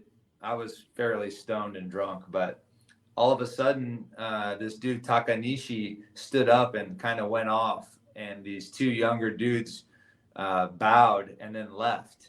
And I asked my friend Hirotaka, I was like, what was that all about? And he says, oh, they went above, they made the party about them. And so we had to ask them to leave if they were going to take away from the party's feeling. And I thought to myself, wow, that's a cool move. You know, the elders are showing, and the young people are receiving it and just taking it as like, oh yeah, this is the way it is, you know, like, so to your point about being young, you have so much life inside of you that it's just coming out, right? And thank goodness for like patient, older, understanding people that can see that right away for what it is instead of being threatened by it. They're just like, no, this is, you know, this is how you need to go about it, young champ. That's And good. what makes those elders powerful is the experiences they've had in their lives and the Totally. hard things that they've done, you know. Yep. So it's like it's not to get too like cosmic, but it's sort of like this cycle of life, you know. Like Yeah. things have a certain logic to them when you step Well, you back know, and look at it. as we've all gotten older, you know, you two are a little older than me, but you see now how you looked as a young person. There's all kinds of people like in my career, at my job, what I do. I see young people and I see them making mistakes, or you know, even in life too. And you just think like, oh, you stupid young, you're fucking dumb and young, like, you know. And then thank God, yeah, that there is like that urge inside of us to say, kind of like you know, it's kind of like a fatherly urge to say to a younger man, like, you know, because now that I'm like 35, almost 36, if I see an 18-year-old kid acting dumb, I almost have like a fatherly urge to be like, come here, kid, let me show you the way. Let me show you the right way. Yeah. I mean, Instead of, you it's know, good just it's good to do that if you have something that's like grounding to offer, because some of those kids out there don't have dads doing that for them, man, you know. So as long as you're not perceived as a threat or a know-it-all, I think it can go a long way. You know, I mean, dude, scary age is like 16 to 25 for males. I mean, terrifying, like fucking A. And even just like showing Yeah, it is. kindness to young people, you know, like when I was young, I had a lot of pride, and I used to, when people would come at me and they would seem condescending or patronizing, I'd immediately shut down. But it was the people that would come at me with like, they would treat me like an adult. It used to, like, it triggers something in you. When you're treated like an adult, you want to act like an adult. And like even just like acknowledging someone like for who they are, like, this is like a young man. I see you as like the person you're going to become. And this is something I've learned along the way that's helped me a lot. And, you know, sometimes when you get pieces of wisdom or advice, it doesn't even come in the form of like a wisdom, or it's like something you overhear, or people in your life that you respect, they lead by example. And then I find like sometimes it takes me like months or years to internalize that lesson that was in that, you know, interaction or event. But it's like it adds to the library of experience that we have to like navigate our own life and help us figure shit out when shit gets hectic, you know? Yeah, buddy. I agree 100%. Kind of on that note, like branching off of that, I've been listening to this podcast, I think since about halfway through. And I remember you guys were talking about anger, like dealing with anger, like earlier in the podcast. Yep. And I think that kind of like attaches to like being a younger man. Because one thing that young men, including myself, that have a problem with is their anger. You know, men have a tendency to deal with things like kind of with like that kind of brute force and anger. I got angry a lot when I was young. I got frustrated or embarrassed and whatever. And my, you know, your default, you feel anger. It comes out, you know, you feel it comes. And the thing is so what I wanted to add to the conversation that was happening earlier, which I very much agreed with everything you guys were all saying, is that as an older person, hopefully, as you move on through time, you learn how to not become blinded by your anger. Yeah, totally. That's the key thing, is anger becomes blinding. And that's when all the mistakes and problems happen with that aspect of that emotion. But I also wanted to say, you know, you can be blinded by other emotions as well. Like, it's not just anger. Like, you can have blind anger, but you can be blind by joy as well. Like, there have been plenty of times where when I was a younger man, I met a young girl, and I was so blinded with joy that I thought that we were, going to be together forever. I didn't see all the obvious signs. They were staring me right in the face. Yeah, And, dude, you always got to check your lenses, man. That's the thing. You can be blinded by any emotion. Yeah, you got to wipe the specs off. Yeah. You can be blinded. You can be blinded by any emotion. Anger is just very potent, and it's easy to get blinded by it. But if you can stay close to, if not totally clear-headed, and anger then just becomes like what you guys were talking about, becomes rocket fuel. Yeah, man. Absolutely. And it's not the only thing. Like, of course, happiness can also be fucking straight up, plutonium. But I'm just saying that, like, but I do think I was told a lot when I was young to not be angry. I was raised by women mostly. And unfortunately, I wasn't told because emotions just happen sometimes. And instead of being told just don't be angry all the time, I wish I had someone that had told me, like, here's like kind of like, here's how to be angry. Here's the process vehicle. Yep. And so yeah, man, you need a way to kind of bring the shadow out. So yeah, here's a processing vehicle for you, young man, right? Here's a drum set, right? Or here's, I bet you can run 4 miles. Can you run 4 miles with that anger? See what you can do, Yeah. Because you need an exhaust pipe for the engine, man. Yeah. You can't just have an engine. And a lot of young men, I think, it's just all engine, and there's not a realization that you got to have an exhaust pipe. You got to let out the stress, and that's when you're moving forward, baby. Even things like you can drop and do push-ups when you're pissed, like you can be like raging, and then you do 50 push-ups with proper form, and you're like really paying attention. You're going to feel different at the end of the push-ups. I guarantee that. I'll go for 12, Raven. Or I'm sure you, sir, and I'm sorry, AB. Andy Brown. Andy. I'm sure you in your art career have been told, like, I just heard those stories earlier, and like it sounds like you were an older, wiser man, so you were just able to just like kind of that girl in the car that was yelling at you, says the worst thing ever. Yeah, you probably did. It's just like, okay, like I've never heard that before, but like as a younger man, you might have been told what happens when you tell somebody like you with a shit ton of drive. You can't do that. Yeah. Well, what happens? Keep doing it. Yeah, you get inside. You're like, I can't do that. You fucking wait. You sit down right there. Yeah, man. And I'm gonna show you I can do it. Yeah. I have the same thing inside of me. Totally. It's good to be. All those things are all good, man.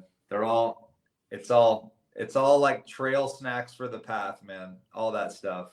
It's easy to say now that I'm further along on the path, right? But like, if I could talk to the 16 or 15-year-old me, I would say something like that. Like, these are all good things. Don't worry.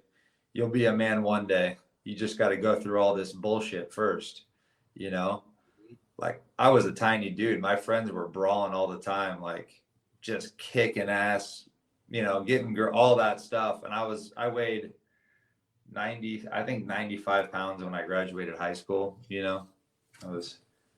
My shoulders were like 4 inches apart. I used to pray for hair on my legs, like that type of shit. But yeah, I don't know. You guys, I got to head out. I was going to ask how much more time you got to head out, Andy. Yeah, I got to get going. Okay.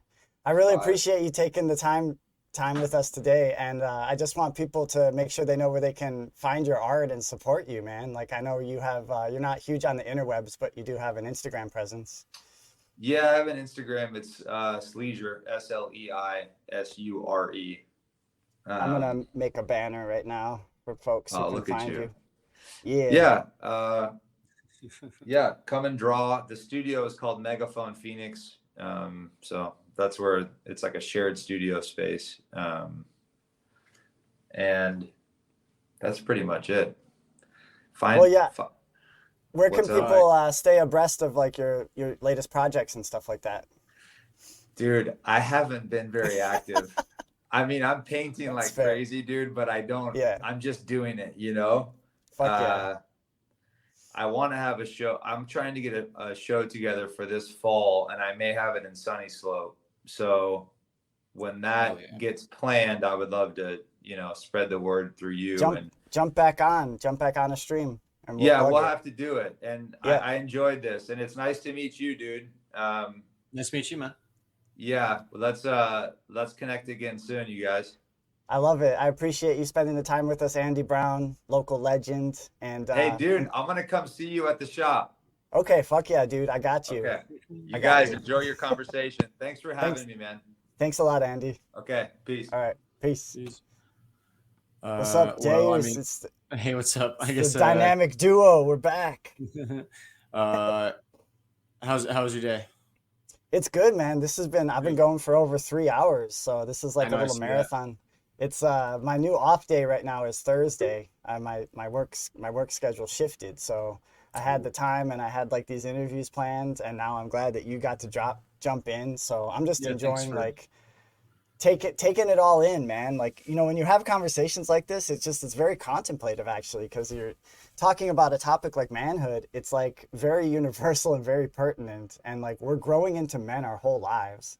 So just hearing people's experiences and their perspective, like Dusty Don is more from like the energy spiritual perspective, but also grounding it into your practical life.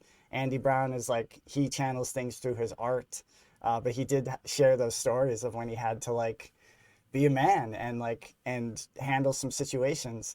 And he found success by like not feeding in when people come and challenge him, like not feeding into that fight mentality, but shifting the focus back to the art. And I find too that like the art of de-escalation is incredibly important and very powerful. Like you can avoid a lot of like really fucking hectic situations if you keep your shit together and you reach out across the gulf of like the violence or anger and you connect on like a human level to people. Yes, and a lot of the times you'll find that if you take that exact approach, you'll get what you wanted in the first place.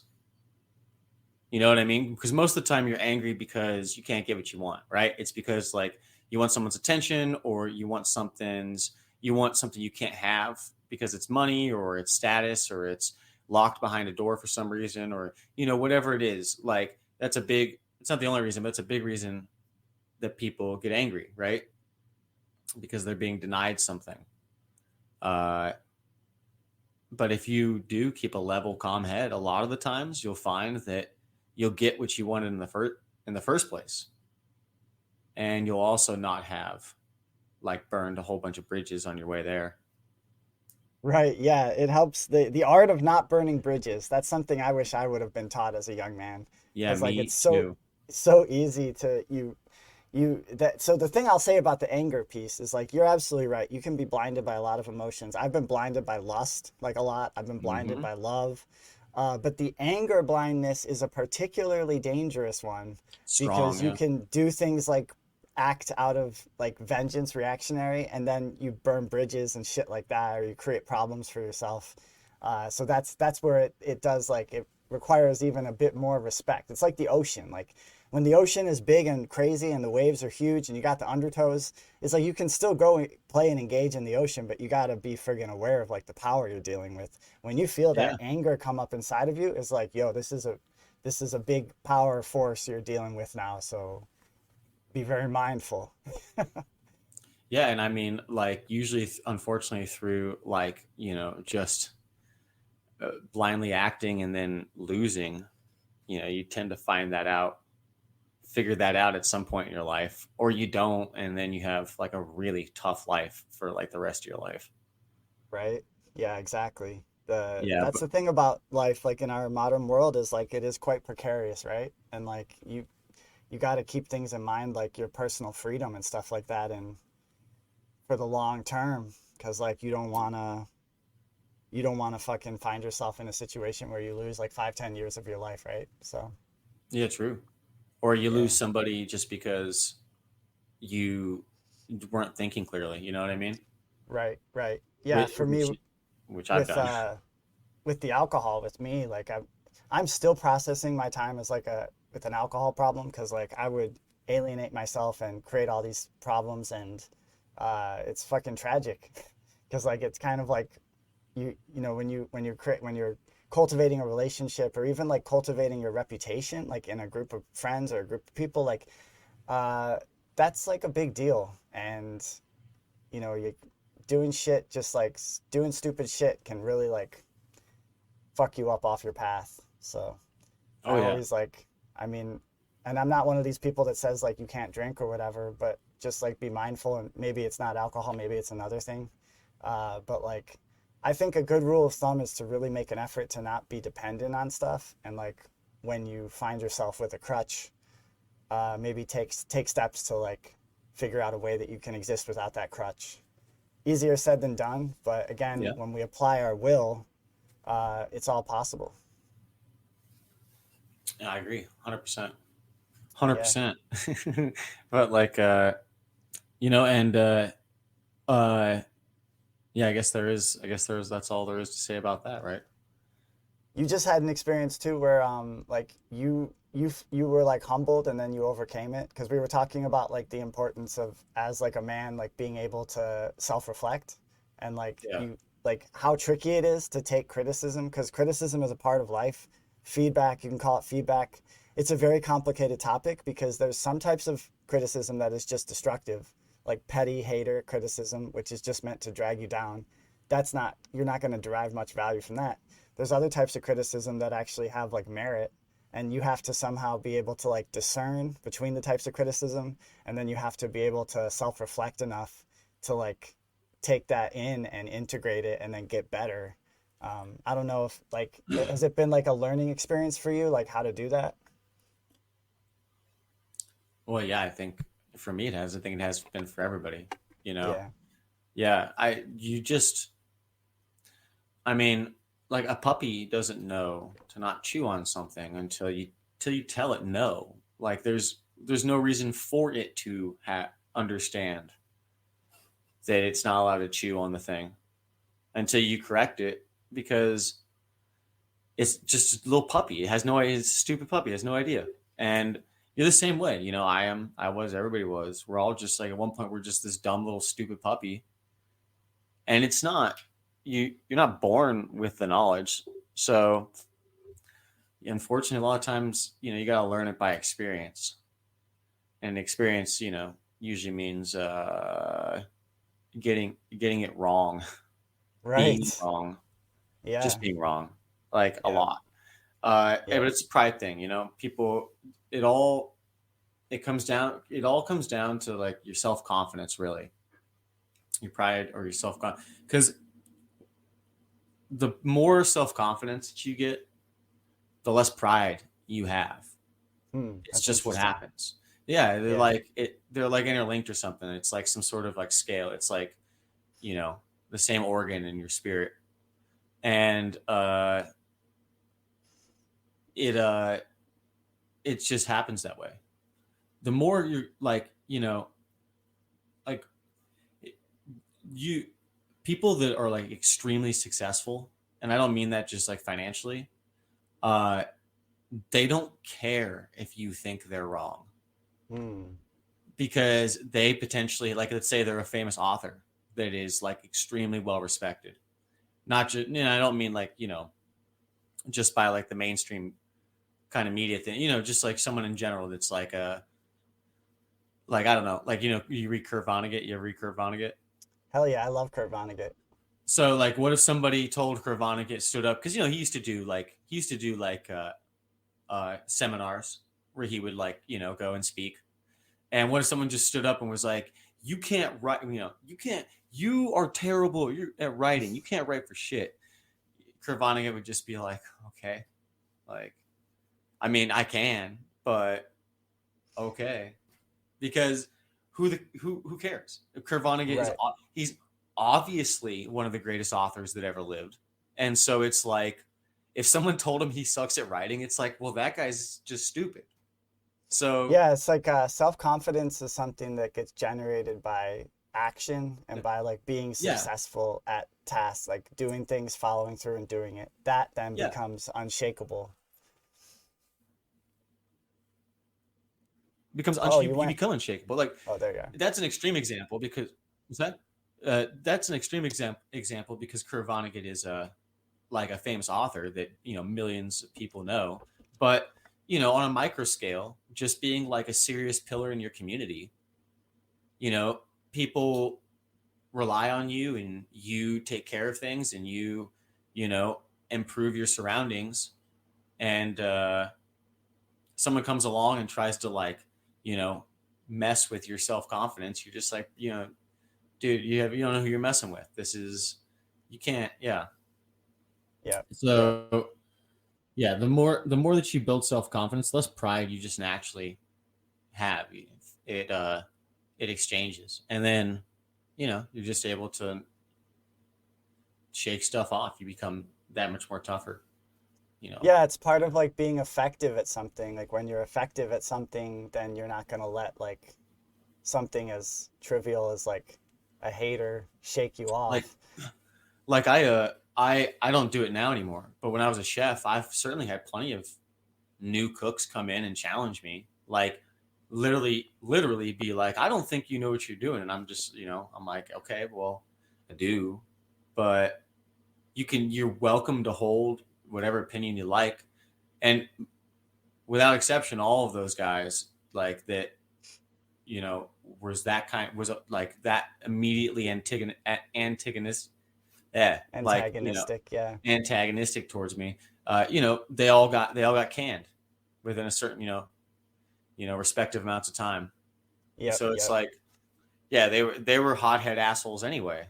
So, and I've just, you know, I've cooked in fine dining like off and on since I was 16.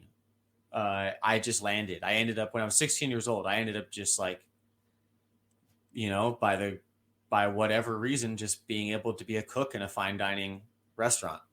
And so I've done fine dining my entire life, like off and on.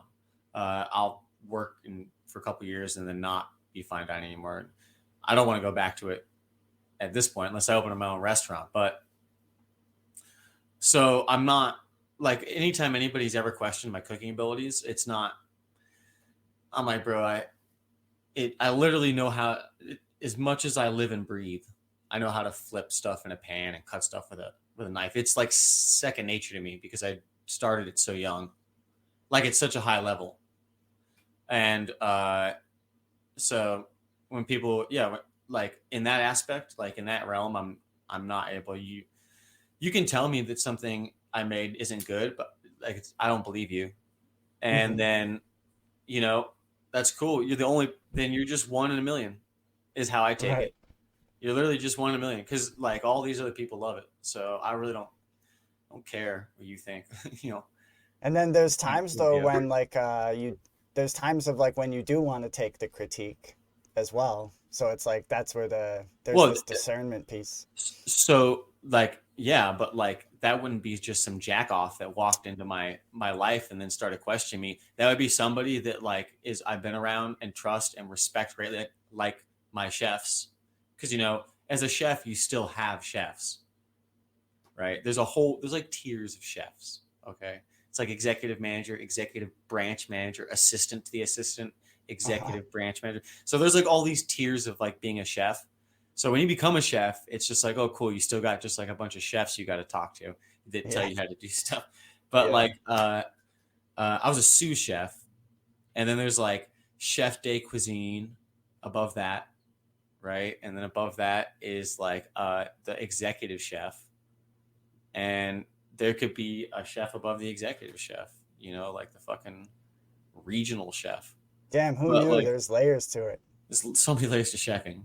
But Yeah, when like people that I respected like critique me, I'm like, oh well, shit. So yeah, no, I agree with that. You need to take you need to be able to take criticism, but like when you're younger, it's harder for you to take it from even the people that you respect. Like, young men don't want to hear it. They don't want to hear it, even if they think you're talented, and superior to them. It's hard for younger people to admit that someone's superior to them, which is weird because they're so new. And it's like, you're like, if this was a video game, you'd be like a level 8 character. And I'm like fucking level 53. What's going on here? Why do you think you're so good? But I was young, and I that's know. like a skill you can start learning though from a young age, is like recognizing That you ain't who nothing. you, that you ain't nothing. But yeah, You ain't nothing. Yeah, recognizing. you're a little tadpole right now. I But mean, yeah, I get it. When I was young, I thought I was the hot shit, like for sure. there's some of experience that just will happen to you regardless. But like there's ways you can navigate life, and like it doesn't have to be so brutal. Like you're going to be learning lessons regardless, but if you come at it from just a little bit of humility, goes a long way, and you can avoid a lot of like unnecessary setbacks. Yeah, I agree with that. Um, But again, you don't know what you don't know. It's right. hard. It's hard to show humility when you kind of don't even, like, I'm just trying to think back to when I was like young, because now like 100%, like I have no problem like looking like an idiot. But when I was young, there was just some reason I didn't want to, I had to just be perfect, or, you know what I mean? In my own mind. Yeah. Yeah. And I know I'm not unique in that. A lot of young people, they're trying, look at the kids today. It's just what it is. Like, Well, and today there is a complicated extra layer which you can present a perfect form of yourself via the screen. yeah, like, Yeah. because So you're right about that, man. Because in real life, like, you could go to the mall and buy all the hot digs, some fancy shoes and stuff, and come to school, and it just doesn't fit you right. It doesn't fit you like that 6 foot tall, kid that's on the football team or whatever. And so, everybody makes fun of you. Whereas because it's real life, there's no edit, there's no cut and paste and edit. It's just, hey, can you pull it off or not? Uh, right. but you're right, with like the social media and everything, you can make it look perfect. Make it look Yeah. perfect. Yeah, present yourself like that. I That's think very it's true. important to like just really emphasize that it's okay to make mistakes. We're all like flawed people, and when you learn something new, you're going to make mistakes. Because what I've heard is that like it creates psychological issues for people sometimes when they're like always presenting this like perfected image of themselves. And then you get like the likes and stuff like that, but it's all virtual. There's no intersection with real life. And so then when you go out into real life, like you're not going to be able to maintain. It's just impossible. And it's like a beautiful part of life. Like you got flaws. It happens. Like, and it's just important to remember that it's okay. It's okay to make mistakes. And Yeah, I like, mean, it's why we're all what? here together. Like, Yes, yeah, I yes, mean, like, you're never going to be a plumber and an electrician and a mechanic and a roofer and you know what I mean, and a construction contract. You're never going to be all of these things. That's why we have all of these different jobs and stuff. Like, and it's true with everything else too. You're never going to be. It's why we fall in love. You're not perfect. Like, yeah. but Yeah, yeah, it's funny when you fall in love, you typically fall in love with like the flaws of the person too. Like that's been my experience. When I fall in love, I find like the quote unquote faults like really endearing and beautiful. So it's like that's what makes life so rich. It's real. Fucking yeah. shit's real. Well, and also you also realize when you fall in love, like, I mean, if you were perfect, you don't need like your other half. You know, it's like you're supposed to be perfect and whole. So Right. like, why you wouldn't need somebody else, would you? If you were so perfect. So I mean, you have you truly when you truly fall in love with somebody, you have to begin to admit to yourself your own problems, because you know you're about to become one with this other person. And yeah, I mean, they're definitely going to find him if you don't. Yeah. And it's like it's kind of beautiful. I think it's kind of beautiful to like be accepted for your whole self. It's a feeling of like calmness. There's no like fronting, you know. No, absolutely not. Unfortunately, I'm starting to fade a little bit, brother. I've been going for almost 3.5 hours. Yeah, I just got home from work, so I'm cool with getting the rest of my evening started. I'm glad you got to jump on. I'm glad and thanks for listening to the stream too. It's always good to see you, get your feedback, and we'll be back on real soon. Yeah, Don't you we'll do worry. like do a stream like this week or something coming up. Or I Yeah, mean, we'll do a proper Rim Country radio. We have we a couple topics that we're thinking of diving into. yeah, should be We're good. gonna talk. We're gonna talk about that missing Malaysian airliner. I've Yeah, been we'll talking to show. Days about this for a while. There's a piece of footage that goes with it that is like supposedly like debunked, but I mean I don't think so. I don't think Like so either. Yeah. uh, it's like I've watched a lot of UFO footage in my life because it's just something that interests me, and and I don't even think UFOs are aliens, but it's unlike any kind of UFO footage you've ever seen before. It's like so kind of like unique that it's like, but also at the same time ties to like other known UFO events that Mhm. it's almost like I guess somebody could have dreamed this up in their head and then pulled it off like so perfectly, like in the video. Well, But here's a question. Why did they have a Predator drone following the airliner in the first place, right? That's kind of well, strange because that's where this footage is coming from, is drone footage of the airliner that well, if you disappeared. that's true, and I mean, and that's part of like the whole. That's part of the whole like argument for the video. But Yeah.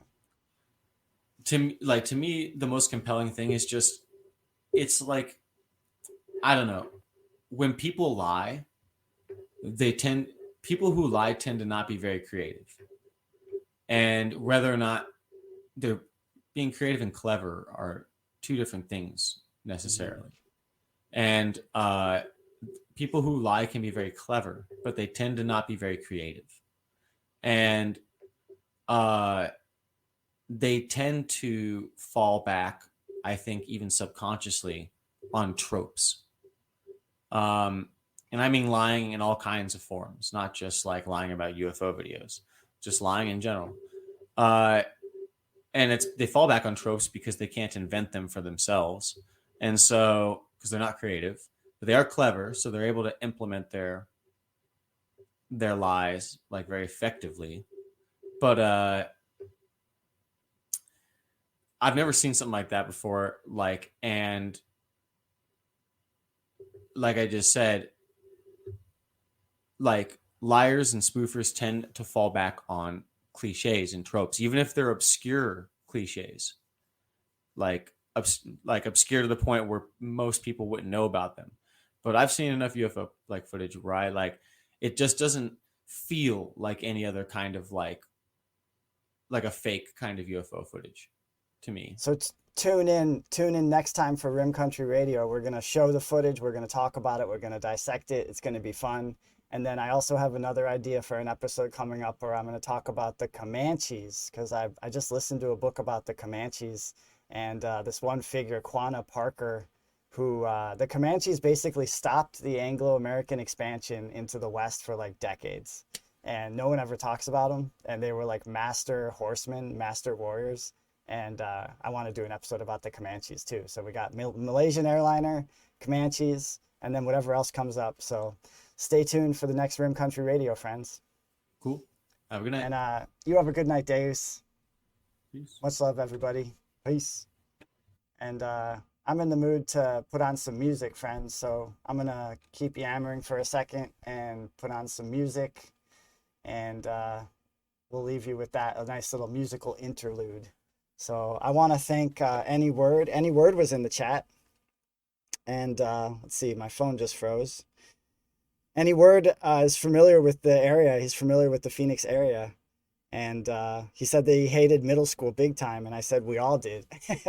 And like, that's kind of what motivates me to do these types of shows, but also just to be the person that I am, is like, I wish that I had like more people in my life when I was in middle school, for example, who just were like fucking real with me, not trying to condescend, not trying to patronize, not trying to say like, this is how you do, but just be real with like, hey, this is what I've learned from my mistakes. And like, maybe when you're in middle school, you're not even ready to integrate that yet, but it'll sit with you in your subconscious and it'll help you over time. So yeah, but I think anywhere we can all relate to hating middle school. It's a horrible time. Your body is going through these crazy changes, and it's just like an absolute mess. So, but I want to thank all the day ones out there, all the people that support the podcast, and I'm gonna put on some Synthwave for y'all to chill out to for a second. Enjoy your Thursday night. This is my new off day for the time being, so I might be doing more streams on Thursdays. And I love and appreciate all y'all out there. And that's pretty much it, and that's that. But I still need to load this and share the screen. So I'm going to be doing that. And let me put on my little tagline, go fungal, not viral. Barbarian Noetics, baby. I'll do that after I share the screen. And yeah, it's funny how like art takes so many different forms, but the act of creation is so enlivening. Like, it's interesting because like when I'm sitting here doing like work, when I'm just solo and like audio editing, 3.5 hours, like I need to take breaks and shit like that. And I'm like worn out. 3.5 hours of chatting with awesome people about life. It's just like, it's enlivening. It actually gives me energy. I find that interesting. I just think life is inherently creative and artistic, and lean into that as much as you can. You could try to almost like make your life art, you know. And when you do learn a new skill, you're gonna make mistakes at first, and anyone who tries to give you shit for that can kindly fuck off, because you're doing something courageous by learning a new skill. You're putting yourself out there to become better and to improve yourself. So just keep that in mind. And I think the point that Deus was making about self-confidence, how it is generated from action and being successful. So I like to focus on action, and you just have that compass of like, I'm gonna make this happen, even if I have to like try like several times. I'm gonna figure out what I need to do. I'm gonna make this happen. And then that feeling of fulfillment you get when you achieve it, that is priceless, and that can't be taken away. So all the young kids coming up out there, keep your head up. Remember to stay in the real world. Don't get lost in the virtual. And I'll be back on the air real soon. Much love, everybody. Peace.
All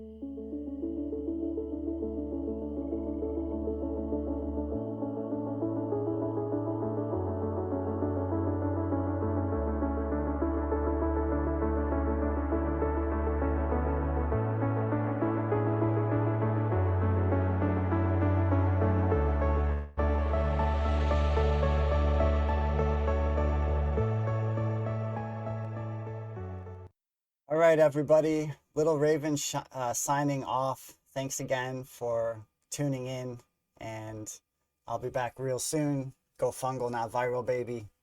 And have a beautiful evening. Peace.